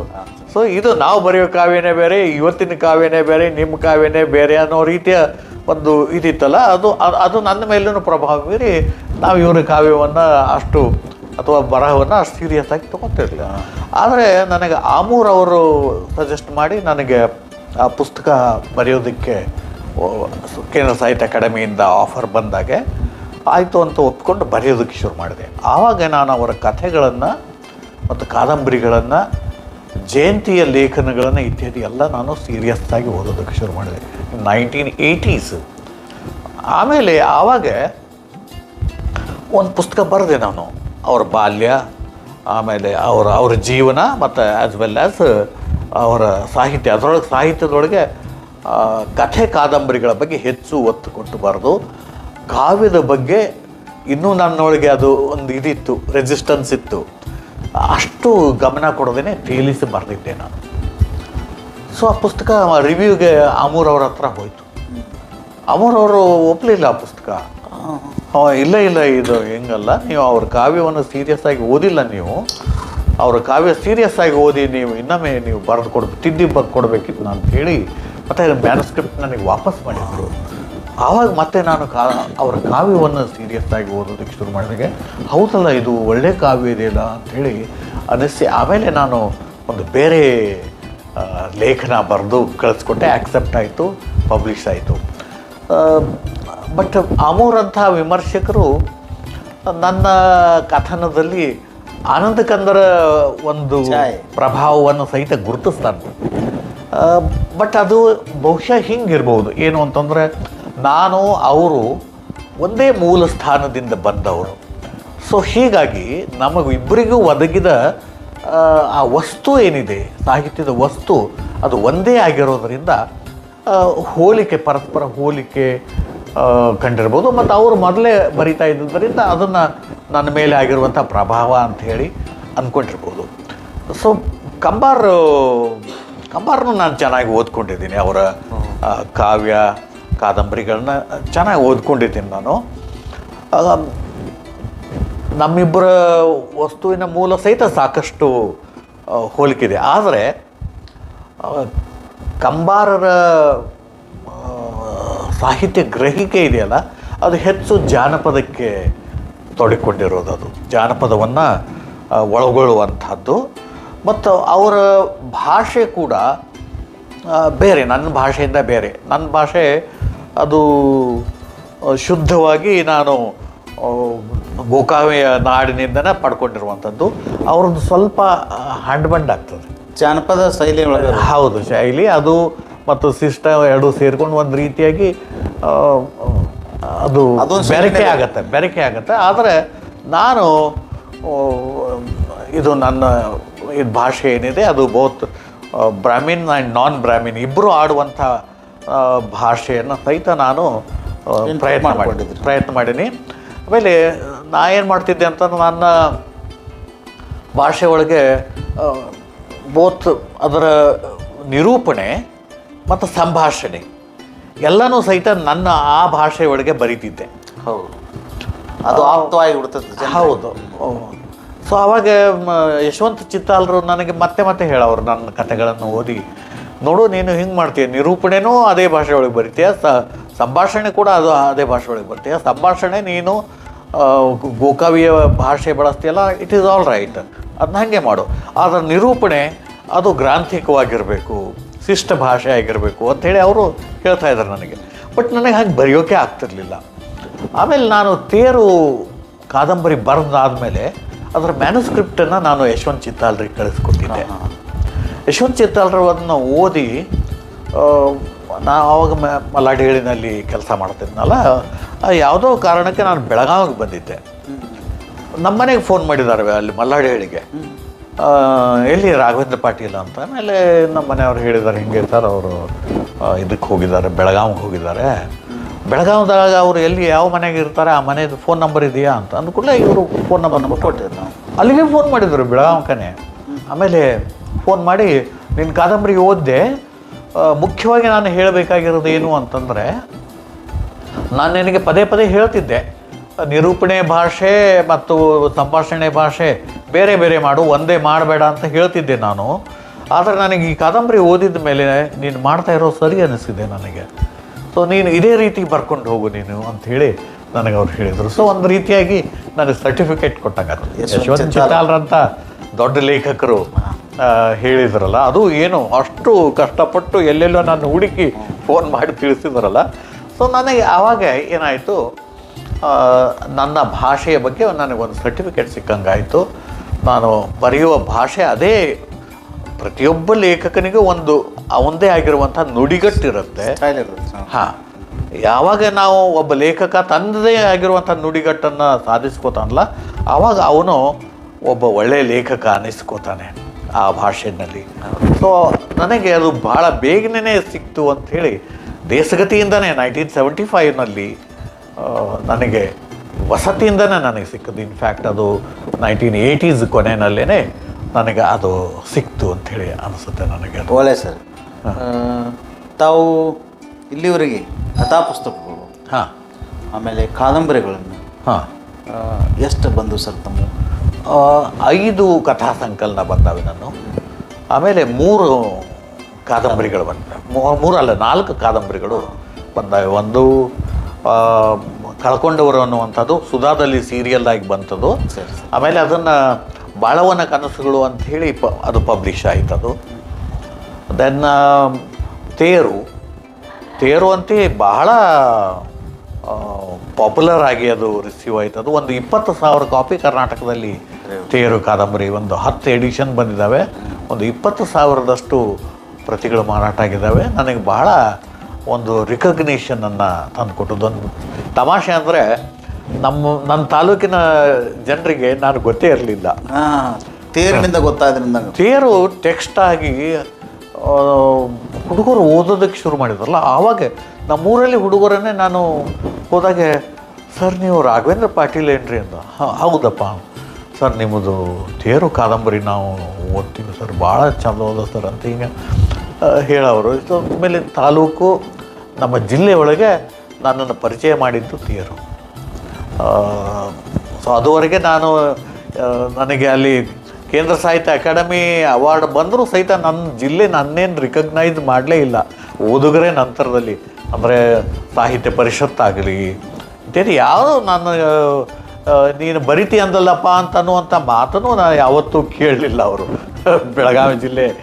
ಸೊ ಅಷ್ಟು ನಿರ್ಲಿಪ್ತವಾಗಿ ಇತ್ತು. ರಾಜ್ಯ ಮಟ್ಟದಾಗ ನೀವು ನೌನ್ ಪರ್ಸನ್ ಇದ್ರಿ, ಬಟ್ ಬೆಳಗಾವಿ ಜಿಲ್ಲಾದಾಗ ಸ್ವಲ್ಪ ಅನ್ನೋನ್ ಪರ್ಸನ್. ಯಾಕಂದರೆ ನಮ್ಮ ಸಾಹಿತ್ಯ ಪರಿಷತ್ತುಗಳ ಅಧ್ಯಕ್ಷರು ಆ ರೀತಿಯಾಗೇ ಇರ್ತಾರೆ ಅವರು. ಸೊ ಅವರಿಗೆ ತಮ್ಮ ಜಾತಿ ಇತ್ಯಾದಿ ಅವೇ ಪ್ರಧಾನವಾಗಿದ್ದು, ಸೊ ಆ ರೀತಿ ಒಳಗೇನೆ ಅವರು ನಡೆಸ್ಕೊಂಡು ಹೋಗ್ಲಿ, ಏನು ನಮಗೇನು ತೊಂದರೆ ಇಲ್ಲ. ತಾವು ರಾಜ್ಯ ಮಟ್ಟದ ಕೇಂದ್ರ ಮಟ್ಟದಾಗ ನೋನ್ ಪರ್ಸನ್ ಇದ್ದೀರಿ, ಮತ್ತು ಅಲ್ಲಿ ರಿಕಗ್ನೈಸ್ ಆಗಿರಿ ಪಬ್ಲಿಕ್ದಿಂದ. ಅವ್ರೇನು ರಿಕಗ್ನೈಸ್ ಮಾಡೋದ್ರಾಗ ಏನು ಅರ್ಥ ಇಲ್ಲ. ಅದೇ ಒಳ್ಳೆ ಸರ್. ತಾವು ಮೊನ್ನೆ ಸರ್ ಸುಮಾರು 1 ವರ್ಷ ಆಯ್ತಾನೆ ಸರ್? ಹಾಂ, 1 ವರ್ಷ ಆಗಿಲ್ಲ, ಇನ್ನೂ ಒಂದು 10 ತಿಂಗಳಾಗಿರ್ಬೇಕು ಪಬ್ಲಿಷ್ ಆಗಿ. ಒಂದು ಬೃಹತ್ ಕಾದಂಬರಿ ಬರೆದಿದ್ದೀರಂತಲ್ಲ ಸರ್? ಹೌದು. ಯಾವುದು, ಏನು ಸರ್? ಅದರ ಹೆಸರು ಗೈರ್ ಸಮಜೂತಿ ಅಂತ. ಅಂದ್ರೆ ತಪ್ಪು ಕಲ್ಪನೆ. ಗೈರ್ ಸಮಜೂತಿ ಅಂದ್ರೆ ಗ್ರಾಮೀಣ ಭಾಷೆ ಒಳಗೆ ನಮ್ಮ ಇದ್ರ ಪ್ರದೇಶದೊಳಗೆ ಅವಾಗೆಲ್ಲ ಹಳಬರು ಬಳಸ್ತಾ ಇದ್ರು ಅದನ್ನ. ಮರಾಠಿ ಇನ್ಫ್ಲೂಯೆನ್ಸ್ ಇತ್ತಲ್ಲ, ಗೈರ್ ಸಮಜೂತಿ ಆಗಿದೆ ಹೇಳ್ರಿ ಅವಾಗ ಅಂತಿದ್ರು. ಎಲ್ಲ Brahmins as well as non Brahmins ಅದನ್ನು ಬಳಸ್ತಿದ್ರು ಗೈರ್ ಸಮಜೂತಿ ಅನ್ನುವಂಥದ್ದು. ತಪ್ಪು ಕಲ್ಪನೆ ಅಂತೇಳಿ. ಅವಾಗೇನ್ರಿ ಅವ ಗೈರ್ ಸಮಜೂತಿಲೇ ಮಾತಾಡ್ಯಾನ ಹೇಳ್ರಿ ಅವ, ನೀವೇನು ಅದನ್ನ ಮನಸ್ಸಿಗೆ ಹಚ್ಕೋಬೇಡ್ರಿ ಅಂತ ಹಿಂಗೆ ಅಂತಿದ್ರು. ಗೈರ್ ಸಮಜೂತಿ ಅಂತ ತಪ್ಪು ಕಲ್ಪನೆ. ಸೊ ಇದು ನಾನು ಬರೆಯೋದಕ್ಕೆ ತೊಗೊಂಡು 4.5 ವರ್ಷ ತೊಗೊಂಡೆ ನಾನು. ಈ ಗೈರ್ ಸಮಜೂತಿ ಬರೆಯೋದಕ್ಕೆ 4.5 ವರ್ಷ ತೊಗೊಂಡೆ ನಾನು. ಸಬ್ಜೆಕ್ಟ್ ಯಾವುದು ಇನ್ಕ್ಲೂಡಿಂಗ್ ಮಾಡಿ ತೊಗೊಂಡಿದ್ರಿ ಸರ್? ಈ ಗೈರ್ ಸಮಜೂತಿ ನನಗೆ ಪ್ರೇರಣೆಗಳಾದದ್ದು ಅಂತಂದರೆ, ಇಲ್ಲಿ NP ಭಟ್ ಅಂತೇಳಿ ವಿಕ್ರ ಗೋಕಾಕ್ರ ಅಳಿಯ, ಅವ್ರ ಮಗ NP ಭಟ್ರು ಅವಾಗ ಇನ್ಕಮ್ ಟ್ಯಾಕ್ಸ್ ಡಿಪಾರ್ಟ್ಮೆಂಟ್ನೊಳಗೆ ದೆಹಲಿ ಒಳಗೆ ಅವ್ರ ಆಫೀಸರ್, ದೊಡ್ಡ ಆಫೀಸರ್ ಆಗಿದ್ದರು. ಅವ್ರ ಮಗ ಅವನಿ ಅಂಥೇಳಿ ಸಾಧು ಹುಡುಗ, ಅವನೇನು ಯಾವುದೇ ರೀತಿ ಇದಲ್ಲ, ಕಾಲೇಜು ಗ್ರ್ಯಾಜುಯೇಷನ್ನಲ್ಲಿ ಓದ್ತಾ ಇರುವಂಥ ಸಂದರ್ಭದಾಗ ಏನು ದೊಡ್ಡ ಹುಡುಗನೇ ಅವನ ಅಲ್ಲಿ ದೆಹಲಿಯ ಅಂಡರ್ಗ್ರೌಂಡ್ ಮಾಫಿಯಾ ಅವನನ್ನು ಯಾವುದೋ ಮತ್ತೊಬ್ಬ ಅವ್ರಿಗೆ ವಿರುದ್ಧ ಆಗಿರುವಂಥ ಗೂಂಡಾ ಅಂತ ತಿಳ್ಕೊಂಡು ಅವನ ಮರ್ಡರ್ ಮಾಡಿಬಿಟ್ಟು. ಸೊ ಇದು ನನಗೆ ಗೊತ್ತಾಗಿ ನನಗೆ ಭಾಳ ಕಸವಿಸಿ ಆಯಿತು. ತಡ್ತದೆ ಸರ್. ಹಾಂ. ಸೊ ಅದನ್ನು ಇಟ್ಕೊಂಡು ನಾನು ಒಂದು ಗೈರ್ ಸಮಜೂತಿಯಿಂದ ಅವನು ಗೂಂಡಾ ತನಗೆ ವಿರುದ್ಧವಾಗಿರುವಂಥ ವೈರಿ ಪಡೆಯಲ್ಲಿ ತಾಂಡದಲ್ಲಿರುವಂಥ ಗೂಂಡಾ ಅಂತ ಇಟ್ಕೊಂಡು ಅವನನ್ನು ಕೊಲೆ ಮಾಡಿದ್ರಲ್ಲ, ಆ ಗೈರ್ ಸಮಜೂತಿ ಅದು ಇಟ್ಕೊಂಡು ನಾನು ಬೆಟಗೇರಿ ಮತ್ತು ಐನಾಪುರದ 2 ಫ್ಯಾಮಿಲಿ. ನಾನು ಇದುವರೆಗೆ ಹೆಚ್ಚಾಗಿ ಬ್ರಾಹ್ಮಣರ ಬಗ್ಗೆ ಬರದೇ ಇಲ್ಲ. ನನ್ನ ಕಥಾ ವಾತಾವರಣ ನಾನ್ ಬ್ರಾಹ್ಮಣ ವಾತಾವರಣನೇ ಅದು. ಯಾಕಂದ್ರೆ ನಮ್ಮ ಊರೊಳಗೆ ಬ್ರಾಹ್ಮಣ ಮತ್ತು ಬ್ರಾಹ್ಮಣ ಅನ್ನುವಂಥದ್ದು ಏನು ವ್ಯತ್ಯಾಸ ಇರಲೇ ಇಲ್ಲ. ನಾವು ಭಾಳ ಏಕತ್ರವಾಗಿ ಇದ್ದೀವಿ ನಾವು. ನೀವು ಗೌಡ್ರಂತ ಇದ್ರಿ ಸರ್? ಹೌದೌದು. ಅದಕ್ಕಾಗಿ ಜನಸಂಪರ್ಕ ಅದೇ ರೀತಿ ಇತ್ತು. ಹೌದು ಅದೇ ರೀತಿ. ಆಮೇಲೆ ಮನೆಯಲ್ಲಿ ಪೂಜೆ ಗೀಜೆ ಇತ್ಯಾದಿ ಇರ್ತಿತ್ತು. ಬಟ್ ಎಲ್ಲರೂ ಬರ್ತಿದ್ರು, ನಮ್ಮ ರೈತರು ಇತ್ಯಾದಿ ಎಲ್ಲ ಬಂದು ಇದು ನಾವು ಅಂಥ ಮಡುವಂತಿಕೆ ಅವ್ರು ಬರಬಾರ್ದು ಇವರು ಬರಬಾರ್ದು ಅನ್ನುವಂಥ ಮಡಿವಂತಿಕೆ ಅದು ಏನಿಲ್ಲ. ಆಮೇಲೆ ನಮ್ಮ ಅಪ್ಪ ಅಂತೆ ಭಾಳ ಬೆನೆವಲೆಂಟ್ ಇವಾಗಿದ್ದ ಗೌಡ ಆಗಿದ್ದ. ಊರು ಜನರಿಗೆ ಬಡವರಿಗಂತ ಭಾಳ, ಯಾರಿಗೆ ಬಡವರಿಗೆ ಅನ್ಯಾಯ ಆದರೆ ತನ್ನ ಲೈಫನ್ನು ರಿಸ್ಕ್ ಒಡ್ಡಿಕೊಂಡು ಅವರಿಗೆ ಸಪೋರ್ಟ್ ಮಾಡ್ತಿದ್ದ. ನಮ್ಮೂರಲ್ಲಿ ನಮ್ಮ ಫಾದರ್ ನಂತರ ಒಬ್ಬ ಗೌಡರು ಬಂದರು. ಆ ಗೌಡ ಏನು ಮಾಡಿದ, ಒಬ್ಬಾಕಿನ್ನ ಹೊತ್ಕೊಂಡು ಹಾಡಾಗಲೇ ಹೊತ್ಕೊಂಡು ಹೋಗಿ ರೇಪ್ ಮಾಡಿದ.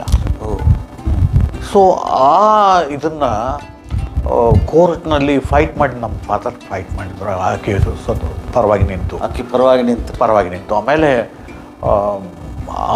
ಆ ಗೌಡ ನಮ್ಮ ಫಾದರ್ನ ಮರ್ಡರ್ ಮಾಡಿಸ್ಬೇಕು ಅಂತ ಅಂದ್ಕೊಂಡು ಎಲ್ಲ ಸೇಡು ಬೆಳೆದಿದ್ರು. ಹೌದು ಮಾಡ್ತಿದ್ದ. ಆಮೇಲೆ ಹೇಳಿ ಕಳಿಸ್ತಿದ್ದ, ನಮ್ಮ ತಾಯಿ ಬಟ್ಟೆ ಒಗಿಲಿಕ್ಕದು ಹಳ್ಳಕ್ಕೆ ಹೋದಾಗ ಅಲ್ಲಿ ಬಂದು ಹೇಳೋರು, ನಿನ್ನ ಗಂಡಗೆ ಹೇಳು ಹಿಂದೆ ಸರ್ಕೊಳ್ಳಿ, ಅದರೊಳಗೆ ಇದು ಮಾಡಬೇಡ, ಇಲ್ಲ ತೊಂದರೆ ಠಾರ್ ಮಾಡ್ತೀವಿ ನಾವು ಅವನ್ನ ಅಂತ ಈ ಥರ ಎಲ್ಲ ಹೆದರ್ಸ್ತಾವ. ಏನು ಕೇರ್ ಮಾಡಲಿಲ್ಲ ಅವನು. ಅವ್ರು ಹೋರಾಟ ಮಾಡೇ ಮಾಡಿದರು. ಬಟ್ ಆಕೆಯ ಗಂಡ ಮತ್ತು ಅವನ ಸಂಬಂಧಿಕರು ಸೇರ್ಕೊಂಡು ಅವನ್ನೇ ಮರ್ಡರ್ ಮಾಡಿಬಿಟ್ರು. ಆ ಗೌಡಂತೆ ಮರ್ಡರ್ ಆಗಿ ಹೋಯಿತು. ಸೊ ಆ ಥರದ ಒಂಥರ ಬೆನೆವಲೆಂಟ್ ಇದಿತ್ತು ಮತ್ತು ಒಳ್ಳೆಯ ರಿಲೇಷನ್ ಇತ್ತು. ಅದು ನಿಮ್ಮ ಮೇಲೆ ಇಂಪ್ಯಾಕ್ಟ್ ಆಗಿರುತ್ತೆ. ಹೌದು. ಹೀಗಾಗಿ ಆಮೇಲೆ ಇದರಲ್ಲಿ ನಾನು ಪೂರ್ತಿಯಾಗಿ ಬ್ರಾಹ್ಮಣ ಕುಟುಂಬಗಳ ಒಂದು ಕಥೆಯನ್ನು ನಾನು ಹೇಳಿದ್ದೀನಿ. ಬೆಟಗೇರಿ ಅಲ್ಲಿ ಗೌಡ್ರ ಮಗಳು, ಆಕೆ ಐನಾಪುರ ಕೊಟ್ಟಿರ್ತಾರೆ. ಆಕೆ ಗಂಡ ತೀರ್ಕೊಂಡ್ಬಿಡ್ತಾನೆ ಭಾಳ ಬೇಗನೆ. ಆಕೆ ವಾಪಸ್ಸು ಬೆಟಗೇರಿಗಿನ ಬಂದಿರ್ತಾಳೆ. ಆಕೆಗೆ ಒಬ್ಬಾಕೆ ಮಗಳಿರ್ತಾಳೆ. ಆಕೆಗೆ ಏನು ತನ್ನ ಮಗಳನ್ನ ತನ್ನ ತಮ್ಮಗೆ ಕೊಡಬೇಕು ಅಂಥೇಳಿ ಮಲ್ತಮ್ಮವ, ಆಕೆ ಅವನು ತೀರ್ಕೊಂಡಾದ್ಮೇಲೆ ಅವರ ಅಪ್ಪ ಬೇರೆ ಆಕೆನ ಮದುವೆ ಮಾಡ್ಕೊಂಡಿರ್ತಾನೆ ಅವನು. ಬಟ್ ಭಾಳ ಚೆನ್ನಾಗಿರ್ತಾರೆ ಅವರು, ತಾಯಿ ಮಗಳು ರೀತಿ ಒಳಗೇ ಇರ್ತಾರೆ. ಸೊ ತಮ್ಮಗೆ ಇದು ಕೊಡ್ತಾಳೆ, ಹೆಣ್ಣು ಕೊಡ್ತಾಳೆ ಆಕೆ. ಸೊ ಅವ ತಮ್ಮ ಸಾಂಗ್ಲಿ ಒಳಗೆ ಓದಿ ಇಂಟರ್ ತನಕ ಓದ್ತಾನೆ. ಮುಂದೆ ಅವಾಗ ಓದ್ಲಿಕ್ಕೆ ಆಗೋದಿಲ್ಲ, ನಮಗೆ ಇದು ನನಗೆ ಬಗೆಹರಿಯೋದಿಲ್ಲ ಅಂಥೇಳಿ ಆಮೇಲೆ ಅಲ್ಲೇ ಮಹಾರಾಷ್ಟ್ರದೊಳಗೆ ಎಲೆಕ್ಟ್ರಿಸಿಟಿ ಡಿಪಾರ್ಟ್ಮೆಂಟ್ನವರು ಇದಕ್ಕೆ ಕರೀತಾರೆ, ನೌಕರಿ ಅನೌನ್ಸ್ ಮಾಡ್ತಾರೆ. ಇವ ಹೋಗಿ ಜಾಯಿನ್ ಆಗ್ತಾನೆ, ಪುಣೆದಾಗಿರ್ತಾನೆ. ಆಮೇಲೆ ಈ ಹುಡುಗಿ ಮೈನಾರದ ಮೇಲೆ ಆಕೆಗೆ ತಿಳಿಸ್ತಾರೆ, ಪತ್ರ ಬರೆದು ಹಿಂಗೆ ಮತ್ತು ಈಕೆ ಮೈನಾರ್ದಾಳೆ, ನಿನಗೆ ಸಾಧ್ಯ ಆದ್ರೆ ಒಂದು ವಾರ ಅಲ್ಲ ರಜಾ ತೊಗೊಂಡು ಬಾ, ಇದನ್ನು ಶಾಸ್ತ್ರ ಮಾಡೋಣ ಅಂಥೇಳಿ. ಸೊ ಇವ್ರ ಕಾಕ, ಈ ಹುಡುಗನ ಕಾಕ ಒಬ್ಬ ಸ್ವಾತಂತ್ರ್ಯ ಹೋರಾಟಗಾರ ಇರ್ತಾನೆ. ಸೊ ಅವನು ಸುಭಾಷ್ ಚಂದ್ರ ಬೋಸ್ರಿಂದ ಇನ್ಸ್ಪೈರ್ ಆಗಿ ವಿಧ್ವಂಸಕ ಕೆಲಸಗಳಲ್ಲಿ ಎಲೆಕ್ಟ್ರಿಕ್ ಕಂಬ ಕಡಿಯೋದು, ಪೋಸ್ಟ್ ಆಫೀಸ್ ಲೂಟಿ ಮಾಡೋದು, ತಾಲೂಕು ಕಚೇರಿಗಳನ್ನ ಲೂಟಿ ಮಾಡೋದು, ದಫ್ತರ್ ಸುಡೋದು ಇತ್ಯಾದಿ ಈ ಥರದ ಚಟುವಟಿಕೆಗಳ ಮಾಡ್ತಿರ್ತಾನೆ. ಭೂಗತಾಗಿರ್ತಾನೆ. ಅವನು ಪುನಃ ಏರಿಯಾದಾಗೇ ಇರ್ತಾನೆ. ಅವ ಕಾಕ ಇಲ್ಲಿಂದ ಮಾಮಲೆದಾರ ಅವನು ಕಾದಂಬರಿ ಸ್ಟಾರ್ಟ್ ಆಗೋದು ಹಂಗೆ. ಮಾಮಲೆದಾರ ಅವನು ಗೌಡನ ಕರೆಸ್ತಾರೆ. ಏನು ಗೌಡ ನಿನಗೆ ಗೊತ್ತಾಗ್ತದೆ ಇಲ್ಲ, ನಿಮ್ಮ ಮನೆಯೊಳಗೆ ಸರ್ಕಾರದ ವಿರೋಧಿಯನ್ನು ನೀನು ಇಟ್ಕೊಂಡಿದ್ದಿ, ನಿನಗೆ ಗೌಡಿಕೆ ಹೆಂಗೆ ಮುಂದುವರ್ಸೋದು ಅಂತ ಹೇಳಿ ಅವನು ಹೆದರಿಸ್ತಾನೆ ಮಾಮಲೆದಾರ. ಆಮೇಲೆ ಅವನು ಏನು ಮಾಡ್ತಾನೆ, ಏನು ಮಾಡೋದು ಹಿಂಗೆ ಅಂತಂದ್ರೆ ಆಮೇಲೆ ಅವನು ನಾನು ಊರು ಬಿಟ್ಟು ಕಳಿಸ್ಬಿಡ್ತೀನಿ, ಮನೆ ಬಿಟ್ಟು ಕಳಿಸ್ಬಿಡ್ತೀನೋ ಅಂಥೇಳಿ. ಹಂಗಾರೆ ಆ ಕಡೆ ತುಂಗಭದ್ರಾ ನದಿ ದಾಟಿಸಿ ಆ ಕಡೆ ಕಳಿಸ್ತಾರೆ. ಅದು ಮೈಸೂರು ಮಹಾರಾಜರ ಆಡಳಿತದಕ್ಕೆ ಬಂದಿರುವಂಥದ್ದು, ಬ್ರಿಟಿಷ್ ಆಡಳಿತದ ಇದ್ರೊಳಗೆ ಅವನು ಬೇಡ, ಅವನು ಕಳಿಸ್ಬಿಡ್ರಿ ಅಂತ ಇವರು ಅವ ಹೊರಟು ಹೋಗಿರ್ತಾನೆ. ಅಲ್ಲಿ ಪುನಃ ಏರಿಯಾದಾಗೆ ಇದ್ದು ಭೂಗತಾಗಿ ಅಲ್ಲಿ ಚಟುವಟಿಕೆಗಳನ್ನು ನಡೆಸ್ತಿರ್ತಾನೆ ಅವನು, ಸುಭಾಷ್ ಚಂದ್ರ ಬೋಸ್ರಿಂದ ಇನ್ಸ್ಪೈರ್ ಆಗಿ. ಸೊ ಈ ಹುಡುಗ ಡಿಟ್ಟೋ ಅವನಂಗಿರ್ತಾನೆ, ಅವ್ರ ಕಾಕನ ಗತೆನೇ ಇರ್ತಾನೆ. ಸೊ ಇವನು ಪ್ರಸ್ತುತ ಶಾಸ್ತ್ರಕ್ಕಂತ ಹೇಳಿ ಸೊ ಅವನು ಸ್ಟೇಷನ್ನಲ್ಲಿ ಅವ್ರ ಚಿಕ್ಕಪ್ಪ ಅಂತ ಇಟ್ಕೊಂಡು ಪೊಲೀಸರು ಗುಂಡು ಹಾರಿಸಿ ಕೊಟ್ಬಿಡ್ತಾರೆ ಅವನ್ನ. ನಂತರದೊಳಗೆ ಅವನ ಹೆಂಡತಿ ಬಾಲ ವಿಧವೆ, ಜಸ್ಟ್ ಏನಾದ್ರು ಇರ್ತಾಳೆ, ಒಂದು 15-16 ವರ್ಷದ ಹುಡುಗಿ. ಆಕಿನ ಚಿಕ್ಕಪ್ಪ ಕರ್ಕೊಂಡು ಹೋಗಿ ಆಕೆಗೆ ಶಿಕ್ಷಣ ಕೊಟ್ಟು ಆಕೆ ಎಷ್ಟು ಉನ್ನತವಾಗಿ ಬೆಳೀತಾಳೆ ಅಂತಂದರೆ ಒಂಥರ ಭಾಳ ಅದ್ಭುತವಾಗಿರುವಂಥ ಒಬ್ಬ ಸಮಾಜ ಉಪಯೋಗಿ ಹೆಣ್ಮಗನಾಗಿ ಆಕೆ ಬೆಳೆದು ಬೆಟಗೇರಿಗೆ ವಾಪಸ್ ಬಂದು ಅಲ್ಲಿ ಸಮಾಜ ಸೇವೆಯನ್ನು ಮಾಡ್ತಿರ್ತಾಳೆ. ಸೊ ಇದು ಆಮೇಲೆ ಅಲ್ಲಿ ಅನೇಕ ಅಂಡರ್ಸ್ಟ್ಯಾಂಡಿಂಗ್ ಗೈರ್ ಸಮಜೂತಿಗಳು ಆಗ್ತವೆ. ಯಾಕಂದ್ರೆ ಆಕೆ ಚಿಕ್ಕಪ್ಪನ ಕೊಲೆ ಗಾಂಧಿ ಮರ್ಡರ್ ಆದಾಗೆ ಒಂದು ಚಿಕ್ಕೋಡಿ, ಸಂಕೇಶ್ವರ್, ಅಥಣಿ ಆ ಭಾಗದೊಳಗೆ ಕೊಲ್ಲಾಪುರದ ಪೈಲ್ವಾನರು ಬಂದು ಬ್ರಾಹ್ಮಣರನ್ನ ಮನೆ ಸುಡೋದು, ಅವ್ರನ್ನ ಹೊಡೆಯೋದು, ಕೊಲೆ ಮಾಡೋದು ಇತ್ಯಾದಿ ಎಲ್ಲ ಒಂದು ಗಲಾಟೆಗಳಾದವು. ಅಂತಂದ್ರೊಳಗೆ ಸೂಕ್ಷ್ಮ ಘಟನಾವಳಿಗಳು ಅವಾಗಿನೆಲ್ಲ ಸಣ್ಣ ಸಣ್ಣ ಸಂಗತಿಗಳೆಲ್ಲ ಇನ್ಕ್ಲೂಡಿಂಗ್. ಹೌದು. ಆಮೇಲೆ ಅದ್ರೊಳಗೆ ಈ ಶಾಮರಾವ್ ಗಾಂಧಿ ಭಕ್ತ ಇವ ಪಾಪ, ಯಾರೋ ಸತ್ಯಬೋಧ ಆಚಾರ ಅಂತೇಳಿ ಅವನ್ನ ಹೊರಡೋದು ಕೊಂದು ಬಿಡ್ತಾರೆ. ಗಾಂಧಿ ಭಕ್ತ ಅವನಿಗೆ ಹೆಂಗೆ ಅಂತಂದರೆ ಗಾಂಧಿ ಪೂಜೆ ಕೂತಿರ್ತಾನೆ, ಅವಾಗ ಗಾಂಧಿ ತೀರ್ಕೊಂಡಿರೋ ಸುದ್ದಿ ಗೊತ್ತಾಗ್ತದೆ, ಪೂಜೆ ಬಿಟ್ಟು ಎದ್ದು ಬಿಡ್ತಾನೆ ಅವನು. ಆಮೇಲೆ ಅವ್ನು ಹೇಳ್ತಿ ಕೇಳ್ತಾಳೆ, ಯಾಕೆ ಪೂಜೆ ಬಿಟ್ಟು ಎದ್ದಿರಲ್ಲ ಅರ್ಧೊಟ್ಟಿಗೆ ಅಂತೇಳಿ. ಆಮೇಲೆ ಇಲ್ಲ ಸೂತ್ಕ ಬಂತು, ಯಾಕೆ ಯಾರು ತೀರ್ಕೊಂಡ್ರು? ಮೋಹನ್ ದಾಸರು ತೀರ್ಕೊಂಡ್ರು. ಆಕೆ ಗೊತ್ತಿಲ್ಲ ಮೋಹನ್ ದಾಸರು ಯಾರು ಗೊತ್ತಿಲ್ಲ. ಆಮೇಲೆ ನಮ್ಮಲ್ಲೇನು ಭಾಳ ಕ್ಲೋಸ್ ರಿಲೇಟಿವ್ಸ್ ಇದ್ರೆ 10 ದಿವಸ ಸೂತ್ಕ ಇರ್ತದೆ. ಹೌದೌದು. ಸ್ವಲ್ಪ ಡಿಸ್ಟೆಂಟ್ ರಿಲೇಟಿವ್ ಆದ್ರೆ 3 ದಿವಸ ಸೂತ್ಕ. ಅವ್ರೇನು 3 ದಿವಸದವರು 10 ದಿವಸದವರು ಅಂತ ಕೇಳ್ತಾರೆ. ಸೊ ಅವಂತಾನೆ 3 ದಿವಸ 10 ದಿವಸ ಅಲ್ಲ, ಇವರು ಜನ್ಮೇಪಿ ಸೂತಕ ನಮ್ಮ ಆತ್ಮಕ್ಕೆ ಅಂಟಿಕೊಳ್ಳುವಂಥದ್ದು. ಭಾರತದ ಆತ್ಮಕತ್ತಿ ಅನೇಕ ಯುಗಗಳು ಕಳೆದರೂ ಸಹಿತ ಈ ಸೂತಕ ಕಳೆದು ಹೋಗೋದಿಲ್ಲ. ಮೋಹನ್ ದಾಸರ ಕೊಲೆಯ ಸೂತಕ ಕಳೆದು ಅಷ್ಟು ಗಾಂಧಿಯ ಬಗ್ಗೆ ಭಕ್ತಿ ಇದಿದ್ದದ್ದು ಶಾಮರಾವ್ ಅವ್ರಿಗೆ. ಸತ್ಯಬೋಧಾಚಾರ್ಯ. ಬಟ್ ಅವನ್ನ ಮರ್ಡರ್ ಮಾಡಿಬಿಡ್ತಾರೆ. ಗಾಂಧಿ ಹತ್ಯೆ ಮಾಡಿದವರು ಅಲ್ಲಿ ಯಾರು, ಅವನು ಗೋಡ್ಸೆ ಚಿತ್ಪಾವನ ಬ್ರಾಹ್ಮಣ ಅಂತ ಅಂದ್ಕೊಂಡು ಇಲ್ಲಿ ಬಂದು ಈ ಏರಿಯಾದೊಳಗೆ ಅಷ್ಟೇ. ನಮ್ಮ ಈ ಕಡೆ ಮತ್ತು ದಕ್ಷಿಣದ ಕಡೆಗೆ ಅದು ಆಗಲಿಲ್ಲ. ಕೊಲ್ಲಾಪುರದ ಸಮೀಪದ ಭಾಗದೊಳಗೆ ಅದು ಅಂದರೆ ಅವ್ರವ್ರ ಏರಿಯಾ ಆಡಳಿತ ಏರಿಯಾದವ್ರಿಗೆ ಆ ಏರಿಯಾದ ಬಂದು ಅವ್ರನ್ನ ಅಟ್ಯಾಕ್ ಮಾಡಿ ಇದಾಯಿತು. ಅಂಥದ್ದು ಅಂದರೆ ಈ ಥರದ ಗೈರ್ ಸಮಜೂತಿ ಏನೇನು ಅಪಘಾತ ಆಗ್ಯಾವನ್ನೋದೆಲ್ಲ ಎಲ್ಲ ಚಿತ್ರಣ. ಹೌದು. 2 ಫ್ಯಾಮಿಲಿಗಳನ್ನು ಇಟ್ಕೊಂಡು ಆಮೇಲೆ ಅದರ ಜೊತೆಗೆ ಇಡೀ ರಾಷ್ಟ್ರದ ಜೀವನದ ಬಗ್ಗೆನೂ ರೆಫರೆನ್ಸ್ ಬರ್ತದೆ. ಸ್ವಾತಂತ್ರ್ಯ ಬರುವಂಥ 37ರಿಂದ 47 ಸಂದರ್ಭದೊಳಗೆ ಏನೆಲ್ಲ ರಾಷ್ಟ್ರದ ಜೀವನದಲ್ಲಿ ಪಲ್ಲಟಗಳಾಗ್ತಾ ಇದ್ದು, ಏನು ಗೈರ್ ಸಮಜೂತಿ, ಜಿನ್ನಾ, ನೆಹರು, ಗಾಂಧಿ ಇವರಲ್ಲಿ ಏನು ಗೈರ್ ಸಮಜೂತಿಗಳಾಗ್ತಾ ಇದ್ದು, ಅಲ್ಟಿಮೇಟಾಗಿ ಭಾರತದ ವಿಭಜನೆ ಆಗಿ ಗೈರ್ ಸಮಜೂತಿಯಿಂದ ಮುಸ್ಲಿಮರು, ಹಿಂದೂಗಳು ಒಬ್ರನ್ನೊಬ್ಬರನ್ನ ಕೊಲೆ ಮಾಡಿಕೊಂಡದ್ದು ಇತ್ಯಾದಿ ಅದೆಲ್ಲನೂ ಸಹಿತ ಬರ್ತದದು. ಸಮಕಾಲೀನ ಘಟನಾವಳಿಗಳೆಲ್ಲ ಚಿತ್ರಣ.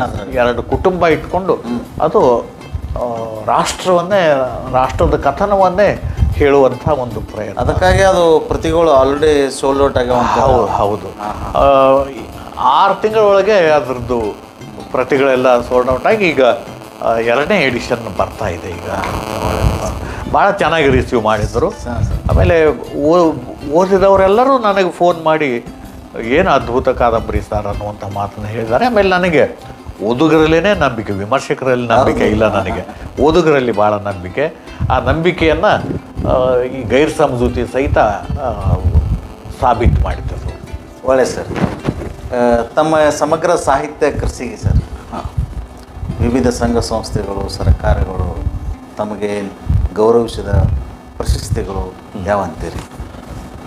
ನನಗಂತೂ ಅಪಾರವಾದಂಥ ಪ್ರೀತಿ ಸಿಕ್ಕಿದೆ, ಸಮಾಜದಿಂದ, ಸರ್ಕಾರಗಳಿಂದ ಸಿಕ್ಕಿದೆ ನನಗೆ. ನನ್ನ ದೇಶಗತಿ ಸಂಕಲನಕ್ಕೆ ವಾರಂಬಳಿ, ವಿಶ್ವನಾಥ್ ವಾರಂಬಳಿ ಅನ್ನೋರದ್ದು ಒಂದು ಪ್ರಶಸ್ತಿ, ಆಮೇಲೆ ಗೊರೂರು ಸಾಹಿತ್ಯ ಪ್ರಶಸ್ತಿ, ಅದು ಆಮೇಲೆ ಮಾಯ ಮುಖಗಳಿಗೆ ಚದುರಂಗ ಪ್ರಶಸ್ತಿ, ವರ್ಧಮಾನ ಪ್ರಶಸ್ತಿ, ಖಾಸಗಿ ಅನೇಕ ಸಂಸ್ಥೆಗಳು ನನಗೆ ಪ್ರಶಸ್ತಿ ಕೊಡೋದಲ್ದೇ ಆಮೇಲೆ ಕರ್ನಾಟಕ ಸಾಹಿತ್ಯ ಅಕಾಡೆಮಿ ನನ್ನ 3 ಫಾರ್ಮಿಗೂ ಪ್ರಶಸ್ತಿ ಕೊಟ್ಟಿದೆ. ಕಥೆಗಳಿಗೆ ಮಾಯ ಮುಖಗಳು ಕಥಾ ಸಂಕಲನಕ್ಕೆ ಪ್ರಶಸ್ತಿ ಕೊಡ್ತು, ತೇರು ಕಾದಂಬರಿಗೆ ಪ್ರಶಸ್ತಿ ಕೊಡ್ತು, ಆಮೇಲೆ ವಿಮರ್ಶೆ ಎದೆಗೆ ಎದೆ ಮಿಡಿತ ಅನ್ನುವಂಥ ವಿಮರ್ಶಾ ಸಂಕಲನಕ್ಕೆ ಪ್ರಶಸ್ತಿ ಕೊಡ್ತದು. ಸೊ ಕರ್ನಾಟಕ ಸಾಹಿತ್ಯ ಅಕಾಡೆಮಿ. ಆಮೇಲೆ ಇದೆಲ್ಲಕ್ಕಿಂತ ಹೆಚ್ಚಾಗಿ ಭಾರತ ಕೇಂದ್ರ ಸಾಹಿತ್ಯ ಅಕಾಡೆಮಿ ಡೆಲ್ಲಿಯವರು ತೇರು ಕಾದಂಬರಿಗೆ ಪ್ರಶಸ್ತಿಯನ್ನು ಕೊಟ್ಟರು. ನಾನು ಆಗಲೇ ಹೇಳಿದಂಗೆ ನಮ್ಮ ಜಿಲ್ಲೆಯಲ್ಲಿ ಇಬ್ಬರು ನಾವು ಆ ಪ್ರಶಸ್ತಿಯನ್ನು, ಸಂಬಾರರು ಮತ್ತು ನಾನು ಆ ಪ್ರಶಸ್ತಿಯನ್ನು ಪಡ್ಕೊಂಡಿದ್ದೀವಿ ಅಂತೇಳಿ. ಹೀಗೆ ನನಗೆ ಸಿಕ್ಕ ಪ್ರೋತ್ಸಾಹ ಅಪಾರವಾದದ್ದು. ನಿಜವಾಗಲೂ ನಾನು ಸಮಾಜಕ್ಕೆ ಋಣಿಯಾಗಿದ್ದೀನಿ. ಎಕ್ಸೆಪ್ಟ್ ನನ್ನ ಜಿಲ್ಲೆ ಮತ್ತು ನನ್ನ ತಾಲೂಕು ಮಾತ್ರ ನನ್ನನ್ನು ಯಾವತ್ತಿಗೂ ನೀನು ಬರಿತಾ ಇದೀಯಾ ಅಂತನ್ನುವಂಥ ಮಾತನ್ನು ಕೇಳಿಲ್ಲ. ಇಲ್ಲಿ ಅದಕ್ಕಿಂತ ದೊಡ್ಡ ಪ್ರಶಸ್ತಿ ಅದ ನಮಗೆ. ಯಾರೋ ಮೂಲ ಜಿಲ್ಲಾದವರು ಗುರುತಿಸಲಿಲ್ಲ ಅನ್ನೋ ಭಾವನೆಗಿಂತಲೂ ಅಲ್ಲಿ ಓದುಗರು ನಿಮ್ಮನ್ನು ಗುರುತಿಸಿದ್ದಾರೆ ಸರ್. ಒಳ್ಳೆ ಸರ್.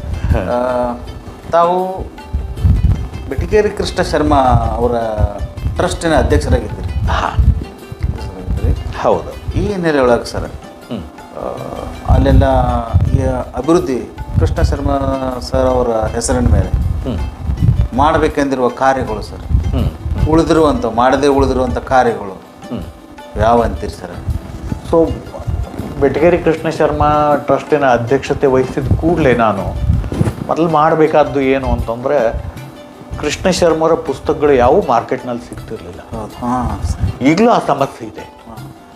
ಸೊ ನಾ ಏನು ಮಾಡಿದೆ, ನಾವು ಆ ಟ್ರಸ್ಟನ ಉದ್ಘಾಟನೆ ಸಮಯದಷ್ಟೊತ್ತಿಗೆ ಅವರ ಸಮಗ್ರ ಕಾವ್ಯವನ್ನು ನಾವು ಎಡಿಟ್ ಮಾಡಿ ತಂದೀವಿ. ನಾವು ಒಂದು 3 ತಿಂಗಳೊಳಗೆ ಅವರ ಸಮಗ್ರ ಕಾವ್ಯವನ್ನು ಎಡಿಟ್ ಮಾಡಿ ಆ ಟ್ರಸ್ಟಿನ ಉದ್ಘಾಟನಾ ಸಮಾರಂಭದೊಳಗೇ ಅದರ ಬಿಡುಗಡೆ ಸಹಿತ ಮಾಡುವಂಥದ್ದು ಮಾಡಿದ್ದೀವಿ. ಅದರ ನಂತರ ಕಥಾ ಸಂಕಲನ ಒಂದು ತಂದೀವಿ. ಕಾದಂಬರಿಗಳು DTP ಆಗಿದೆ, ಬಟ್ ಸರ್ಕಾರ ಹಣಕಾಸಿನ ನೆರವನ್ನು ನಮಗೆ ನೀಡ್ತಾ ಇಲ್ಲ.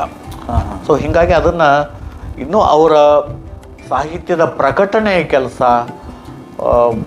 ತೃಪ್ತಿದಾಯಕವಾಗಿ ನಮಗೆ ಮಾಡೋದಕ್ಕೆ ಆಗಿಲ್ಲ, because of shortage of funds. ಈಗ ನಾನು ಜಗಳಾಡಿದ್ದೀನಿ ಕನ್ನಡ ಮತ್ತು ಸಂಸ್ಕೃತಿ ಇಲಾಖೆ ಜೊತೆಗೆ, ಡೈರೆಕ್ಟರ್ ಜೊತೆಗೆ ಸಾಕಷ್ಟು ಜಗಳಾಡಿದ್ದೀನಿ. ಯಾರ್ಯಾರ್ದನೋ ನೀವು ಸಮಗ್ರ ಸಾಹಿತ್ಯ ಪ್ರಕಟ ಮಾಡ್ತೀರಿ, ಆದರೆ ಮಹತ್ವದ ಸಾಹಿತ್ಯ ಆಗಿರುವಂಥ ಬೆಟಗೇರಿ ಕೃಷ್ಣ ಶರ್ಮರ ಸಮಗ್ರ ಸಾಹಿತ್ಯವನ್ನು ನೀವು ಯಾಕೆ ಪ್ರಕಟ ಮಾಡಲಿಲ್ಲ ಇಲಾಖೆಯಿಂದ ಅಂತ ನಾನು ಕೇಳಿದಾಗೆ, ಮನು ಬಳಿಗಾರ್ ಅವಾಗ ಡೈರೆಕ್ಟರ್ ಇದ್ದರು, ಆಮೇಲೆ ಮಲ್ಲಿಕಾರ್ಜುನ ಸ್ವಾಮಿ ಅಂಥೇಳಿ ಜಾಯಿಂಟ್ ಡೈರೆಕ್ಟರ್ ಇದ್ದರು. ಅವಾಗ ಮಲ್ಲಿಕಾರ್ಜುನ ಸ್ವಾಮಿ ಏನು ಹೇಳಿದರು, ಇಲ್ಲ ಪಾಟೀಲ್ರೇ, ನಿಮ್ಮ ಟ್ರಸ್ಟೇ ಮಾಡಿದ್ದೀವಲ್ಲ, ನೀವೇ ಆ ಕೆಲಸ ಮಾಡ್ಬೋದಲ್ಲ ಇನ್ನು ಅಂತ. ನೀವು ಟ್ರಸ್ಟ್ ಮಾಡಿ ಅದ್ರ ಕೆಲಸಕ್ಕೆ ಒಂದು 5-6 ಲಕ್ಷ ಕೊಟ್ಟು ನೀವು ಆ ಪುಸ್ತಕ ಎಲ್ಲ ಪ್ರಕಟ ಮಾಡಿರಿ ಅಂದರೆ ಎಲ್ಲಿ ಸಾಧ್ಯ ಆಗ್ತದೆ? ಇಲ್ಲ ನೀವು ಗ್ರ್ಯಾಂಟ್ ಕೇಳ್ರಿ, ಎಕ್ಸ್ಟ್ರಾ ಗ್ರ್ಯಾಂಟ್ ಕೇಳ್ರಿ, ನಾವು ಕೊಡ್ತೀವಿ ಅಂದರು. ಪ್ರತಿ ಸಲ ನಾನು ಗ್ರ್ಯಾಂಟಿಗೆ, ಅಡಿಷ್ನಲ್ ಗ್ರ್ಯಾಂಟಿಗೆ ನಾನು ಲೆಟ್ರ್ ಬರ್ಕೋತಾ ಇದ್ದೀನಿ. ಇದುವರೆಗೂ 1 ಪೈಸಾ ಅವರು ಎಕ್ಸ್ಟ್ರಾ ಗ್ರ್ಯಾಂಟನ್ನು ನಮಗೆ ಕೊಟ್ಟಿಲ್ಲ. ಈ ಕೋವಿಡ್ ಸಂದರ್ಭದೊಳಗಂತೂ ಪೂರ್ತಿ ಗ್ರ್ಯಾಂಟನ್ನು ಮೊದಲು 15 ಲಕ್ಷ ಕೊಡ್ತಿದ್ರು, 12 ಲಕ್ಷ, ಆಮೇಲೆ 15 ಲಕ್ಷ ಮಾಡಿದ್ರು. ಅದನ್ನು 5 ಲಕ್ಷ, 7 ಲಕ್ಷ ಇಷ್ಟು ಈಗ ಕೊಟ್ಟಿದ್ದಾರೆ. ಈ ವರ್ಷನೂ 5 ಲಕ್ಷ ಕೊಟ್ಟಿದ್ದಾರೆ. ಅದು ಫಸ್ಟ್ ಕಂತು ಅಥವಾ ಏನೋ ಗೊತ್ತಿಲ್ಲ. ಸೊ ಒಂದು ಅವರ ಸಮಗ್ರ ಸಾಹಿತ್ಯವನ್ನು ಪ್ರಕಟಿಸಬೇಕನ್ನುವಂಥ ಆಸೆ ಏನಿದೆ ಅದನ್ನು ನಮಗೆ ಪೂರೈಸೋದಕ್ಕೆ ಆಗಿಲ್ಲ ಅನ್ನುವಂಥ ಅತೃಪ್ತಿ ನಮ್ಮನ್ನು ಕಾಡಿಸ್ತಾ ಇದೆ, ನಂಬರ್ 1. ಆಮೇಲೆ ಒಬ್ಬ ಕವಿ ಸಮಾಜದಲ್ಲಿ ಜೀವಂತ ಇರೋದು ಹೇಗೆ ಅಂತಂದರೆ ಅವನ ಕವಿತೆಗಳು ಜನರ ನಾಲಿಗೆಯ ಮೇಲೆ, ಜನರ ಹೃದಯದಲ್ಲಿ ಇರಬೇಕು. ಸೊ ಅದಕ್ಕಾಗಿ ನಾವೇನು ಮಾಡಿದ್ದೀವಿ, ಆನಂದ್ ಕಂದರ್ ಬರೆದಿರೋ ಕವಿತೆ ಕಾವ್ಯ ಏನಿದೆ ಅದು ಹಾಡುಗಬ್ಬ, ಅದು ಎಲ್ಲರೂ ಹಾಡಬಹುದಾದಂಥದ್ದು. ಸೊ ಅದಕ್ಕೆ ನಾವೇನು ಮಾಡಿದ್ದೀವಿ, 2 ಅತ್ಯುತ್ತಮ ಸಂಗೀತ ನಿರ್ದೇಶಕರನ್ನು ಆರಿಸಿ, ಒಬ್ಬರು ಮೃತ್ಯುಂಜಯ ದೊಡ್ಡವಾಡ್ ಅಂತೇಳಿ, ನಂತರದಲ್ಲಿ ಉಪಾಸನಾ ಮೋಹನ್ ಅಂತೇಳಿ, ಇಬ್ಬರು ಬ್ಯಾಂಗ್ಳೂರಿನಲ್ಲಿರ್ತಾರೆ.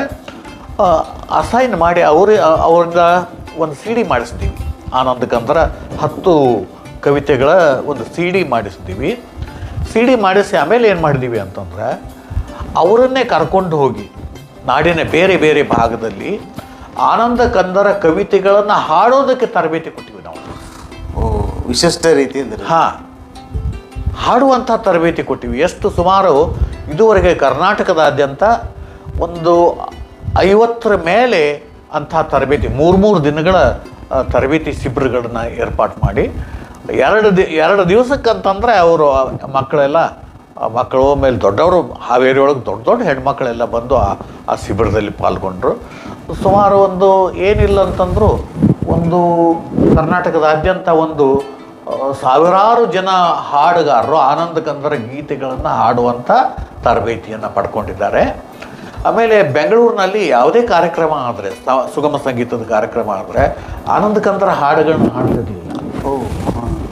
ಸೊ ಈಗ ಈ ತರಬೇತಿ ಇತ್ಯಾದಿ ಇದೆಲ್ಲ ಆದಮೇಲೆ ಸುಗಮ ಸಂಗೀತ ಕಾರ್ಯಕ್ರಮದಲ್ಲಿ ಆನಂದ್ ಕಂದರದನ್ನು 1 ಅಥವಾ 2 ಹಾಡುಗಳನ್ನು ಹಾಡ್ತಾ ಇದ್ದಾರೆ. ಅಂದರೆ ಜನಮಾನಸದಲ್ಲಿ ಬರುವಂಗೆ ಮಾಡಿದ್ರು. ಹೌದು, ಜನರ ನಾಲಿಗೆ ಮೇಲೆ ಹೃದಯದಲ್ಲಿ ಬರೋ ಹಾಗೆ ಮತ್ತೆ ಆನಂದ್ ಕಂದರನ್ನು ನಾವು ಪ್ರತಿಷ್ಠಾಪಿಸಿದ್ದೀವಿ. ಇನ್ನೂ ಮಾಡೋ ಸಾಕಷ್ಟು ಕೆಲಸಗಳಿದ್ದಾವೆ. ಎಷ್ಟು ವರ್ಷ ಟ್ರಸ್ಟ್ ಆರಂಭ?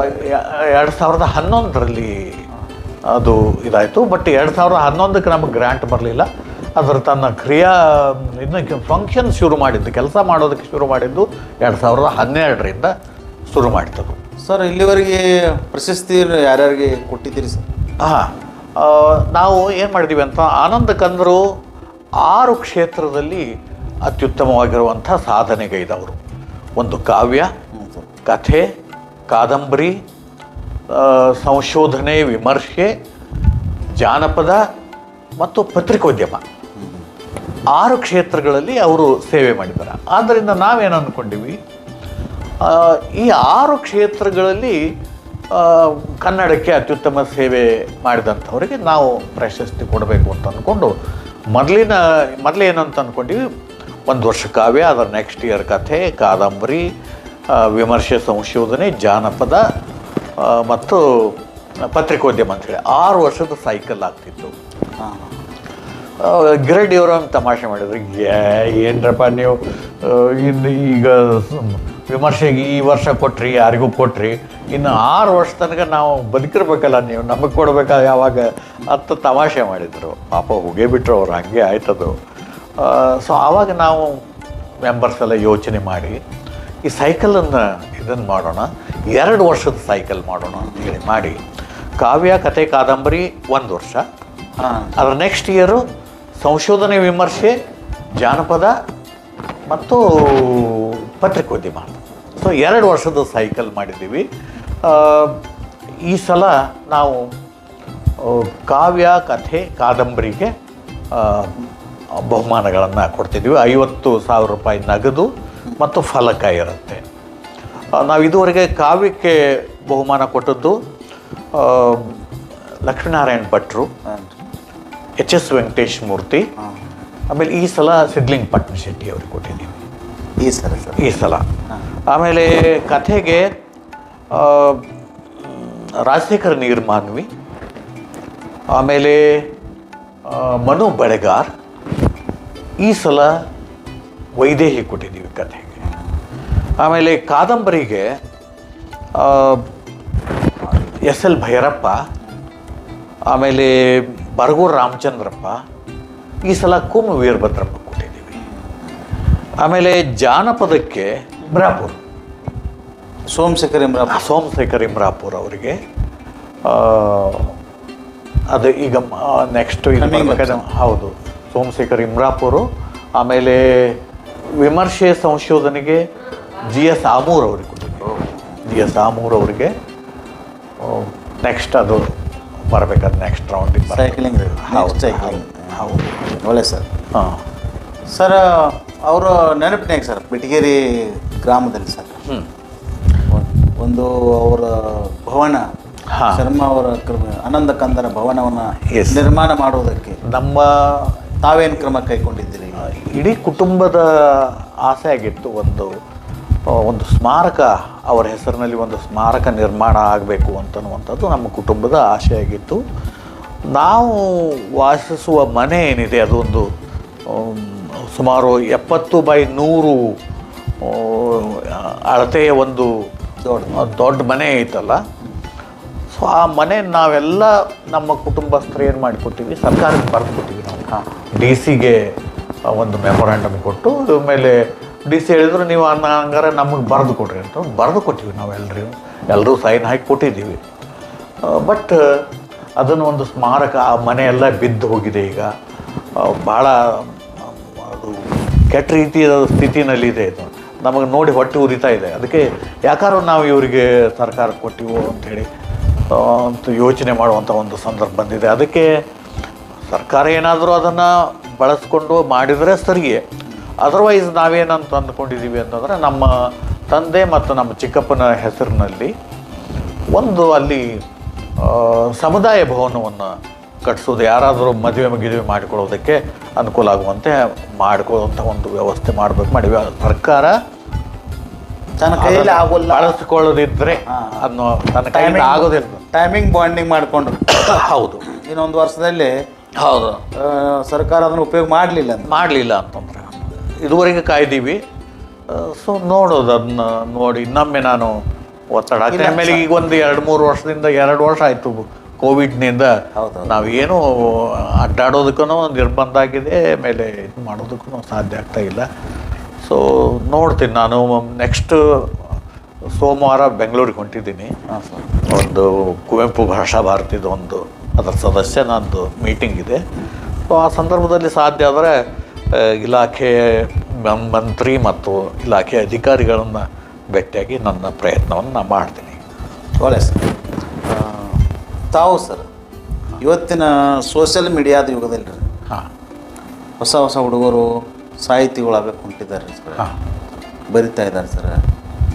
ಅವ್ರಿಗೆ ತಾವು ಏನು ಹೇಳಕ್ಕೆ ಇಷ್ಟಪಡ್ತೀರಿ ಸರ್? ಕಿವಿ ಮಾತನ್ನು ಏನು ಹೇಳ್ತೀರಿ ಸರ್ ಅವ್ರಿಗೆ? ಸಾಹಿತ್ಯವನ್ನು ಗಂಭೀರವಾಗಿ ತಗೋಬೇಕು. ನೀವು ಬರೆಯೋದಕ್ಕೆ ತೊಡಗ್ತೀನಿ ಅಂತಂದರೆ ಅದು ಲೀಲೆ ಅಲ್ಲ, ಅದು ಒಂದು ಸಾಮಾಜಿಕ ಜವಾಬ್ದಾರಿ ಇದೆ. ಮತ್ತು ನೀವು ಅಕ್ಷರದ ಏನು ಅಕ್ಷರ ಇದುವರೆಗೆ ಸಂಸ್ಕೃತಿಯನ್ನು ಪೋಷಿಸ್ಕೊಂಡು ಬಂತಲ್ಲ, ಆ ಸಾಂಸ್ಕೃತಿಕ ಜವಾಬ್ದಾರಿ ಕೂಡ ನಿಮಗೆ ಇದೆ. ಸೊ ಹಾಗಿರೋದ್ರಿಂದ ಗಂಭೀರವಾಗಿ ಸಾಹಿತ್ಯವನ್ನು ತಗೋಬೇಕು ನೀವು. ಆಮೇಲೆ ಸಾಮಾನ್ಯವಾಗಿ ಏನಾಗ್ತದೆ ಅಂದರೆ, ನಮ್ಮ ಹುಡುಗರು ಭಾಳ ಶೀಘ್ರ ಪ್ರತಿಫಲ ಬಯಸ್ತಾರೆ. ಸೊ ನಾನು ಬರೆಯೋದು 30 ವರ್ಷ ತನಕ ನನಗೆ ಒಂದು ವಿಮರ್ಶಾ ಲೇಖನ ಬರೀಲಿಲ್ಲ. ಯಾರೂ ಸಹಿತ ಇವನು ಬರೀತಾನೆ, ಇವನು ಚೆನ್ನಾಗಿ ಬರೀತಾನೆ ಅಂತ ಅನ್ನುವಂಥದ್ದನ್ನು ಯಾವಾಗ ಹೇಳಿಲ್ಲ. ನಾನು ಅವಾರ್ಡ್ಸ್ ಬರೋದಕ್ಕೆ ಶುರು ಮಾಡಿದ ಮೇಲೆ ಆದರೂ ಸಹಿತ ನನಗೆ ಬಂದಿರೋ ವಿಮರ್ಶೆ ಅತ್ಯಂತ ಕಡಿಮೆನೇ. ಆದರೆ ಓದುಗರು ಭಾಳ ಬಂದಿದ್ದಾರೆ, ನನಗೆ ಓದ್ತಾರೆ ಅದು. ಸೊ ಶೀಘ್ರ ಪ್ರತಿಫಲವನ್ನು ಬಯಸಬಾರ್ದು. ಆಮೇಲೆ ಏನು ಅಂತಂದರೆ, ನಮ್ಮ ಸಾಹಿತ್ಯ ಪರಂಪರೆ ಏನಿದೆ, ನಾನು ಕಥೆ ಬರೀತೀನ ಕನ್ನಡದಲ್ಲಿ ಯಾರು ಅತ್ಯುತ್ತಮ ಕಥೆಗಳನ್ನು ಇದುವರೆಗೆ ಬರ್ಕೊಂಬಂದಿದ್ದಾರೆ ಆ ಕಥೆಗಳನ್ನು ನಾನು ಓದಬೇಕು. ಸೊ ಓದಿದರೆ ನನಗೆ ಒಂದು ಅವರೆಲ್ಲ ಸಾಗಿಸಿಕೊಂಡು ಬಂದಿರುವಂಥ ಆ ಕಥನದ ಫಾರ್ಮ್ ಏನಿದೆ, ಪ್ರಭೇದ, ಅವರನ್ನು ಕಟ್ಕೋತಾ ಬಂದಾರಲ್ಲ, ಅದರ ತತ್ವಗಳು ನನಗೆ ಸಿಗ್ತವೆ. ಅದು ನನಗೆ ಬರೆಯೋದಕ್ಕೆ ಒಂದು ವಿಶಾಲವಾಗಿರುವಂಥ ಪ್ಲ್ಯಾಟ್ಫಾರ್ಮನ್ನು ನಿರ್ಮಾಣ ಮಾಡಿಕೊಡುತ್ತೆ. ಸೊ ಹಾಗಿರೋದ್ರಿಂದ ನಾನು ಓದೋದಿಲ್ಲ ನಾನೇ ಬರೀತೀನಿ ಅಂತಂದರೆ ನೀವು ಹೆಚ್ಚು ಬೆಳೆಯೋದಕ್ಕೆ ಸಾಧ್ಯ ಆಗೋದಿಲ್ಲ. ನೀವು ಎಷ್ಟು ಹಳಬರನ್ನ ಓದಿಕೊಂಡು ನಿಮ್ಮ ಕಥನಕ್ಕೆ ಸಂಬಂಧಪಟ್ಟಂಥದ್ದು ಅಥವಾ ಕಾವ್ಯಕ್ಕೆ ಸಂಬಂಧಪಟ್ಟಂಥದ್ದು ಅಥವಾ ಕಾದಂಬರಿಗೆ ಸಂಬಂಧಪಟ್ಟಂಥ ನಿಮ್ಮ ತಿಳುವಳಿಕೆಯನ್ನು ವಿಸ್ತರಿಸ್ಕೋತೀರಿ, ಅಷ್ಟು ಚೆನ್ನಾಗಿ ನಿಮಗೆ ಬರೆಯೋದಕ್ಕೆ ಸಾಧ್ಯ ಆಗುತ್ತೆ, ಅಷ್ಟು ಸ್ವಾತಂತ್ರ್ಯ ನಿಮಗೆ ಸಿಕ್ಕತ್ತೆ. ತಮ್ಮ ಈ ದೀರ್ಘಾವಧಿ ಸಾಹಿತ್ಯ ಚೈತ್ರ ಯಾತ್ರೆಯಲ್ಲಿ ಸರ್ ತಮಗೆ ಸರ್ ಸ್ಫೂರ್ತಿಯಾಗಿ ಯಾರನ್ನ ನೆನೆಸ್ತೀರಿ ಸರ್ ತಾವು? ಒಂದು ನನ್ನ ಸಾಹಿತ್ಯ ಯಾತ್ರೆಗೆ ಭಾಳ ದೊಡ್ಡ ಪ್ರವೇಶವನ್ನು ನಿರ್ಮಾಣ ಮಾಡಿಕೊಟ್ಟವರು ಡಾಕ್ಟರ್ H.S. ವೆಂಕಟೇಶ ಮೂರ್ತಿಯವರು. ಅದು ನಾನು ಅವ್ರು ನೆನೆಸಲೇಬೇಕು. ಅದಾದಮೇಲೆ ಹಿರಿಯರು GSS, LS ಶೇಷಗಿರಿರಾವ್, ಯಶವಂತ ಚಿತ್ತಾಲ್, ಅನಂತಮೂರ್ತಿ ಇವರು ನನಗೆ ತುಂಬ ಪ್ರೋತ್ಸಾಹವನ್ನು ಕೊಟ್ಟರು.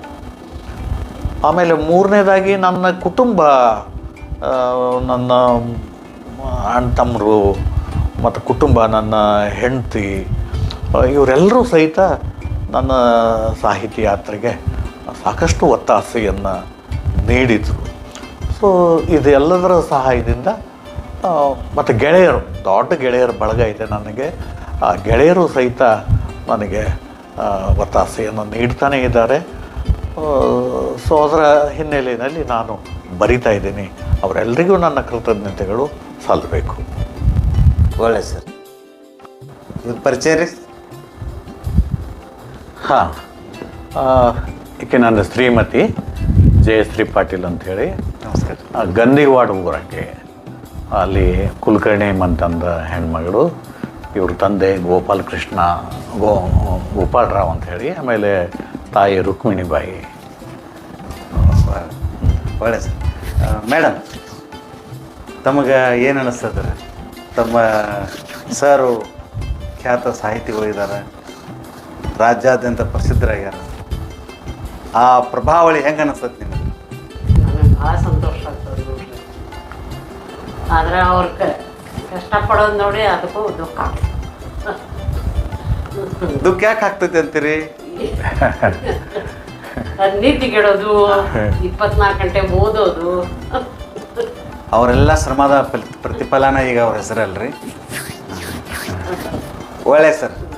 ಇಲ್ಲಿವರೆಗೆ ನಮ್ಮ ದ್ರಾವಿಡ ಭಾರತ ವಾಹಿನಿ ಜೊತೆಗೆ ತಮ್ಮ ಸಾಹಿತ್ಯ ಕ್ಷೇತ್ರದ ದೀರ್ಘಾವಧಿಯ ಪಯಣವನ್ನು ಹೇಳಿದಿರಿ. ಮತ್ತು ಈಗ ಇವತ್ತಿನ ಯುವಕರಿಗೆ ಸಾಹಿತ್ಯ ಕ್ಷೇತ್ರದಲ್ಲಿ ಬೆಳಿಬೇಕಾದ್ರೆ, ಪಳಗಬೇಕಾದ್ರೆ ಏನು ಮಾಡಬೇಕು ಅನ್ನೋದನ್ನು ತಿಳಿಸಿ ಹೇಳಿದಿರಿ. ತುಂಬ ಧನ್ಯವಾದಗಳು ಸರ್. ಧನ್ಯವಾದಗಳು. ದ್ರಾವಿಡ ಭಾರತ ಚಾನೆಲ್ ಪ್ರೀತಿಯಿಂದ ನನ್ನ ಮನೆಗೆ ಬಂದು ನನ್ನ ಸಂದರ್ಶನ ಮಾಡ್ತಾ ಇರುವಂಥದ್ದು ನನಗೆ ಭಾಳ ಸಂತೋಷ ಕೊಟ್ಟಿದೆ.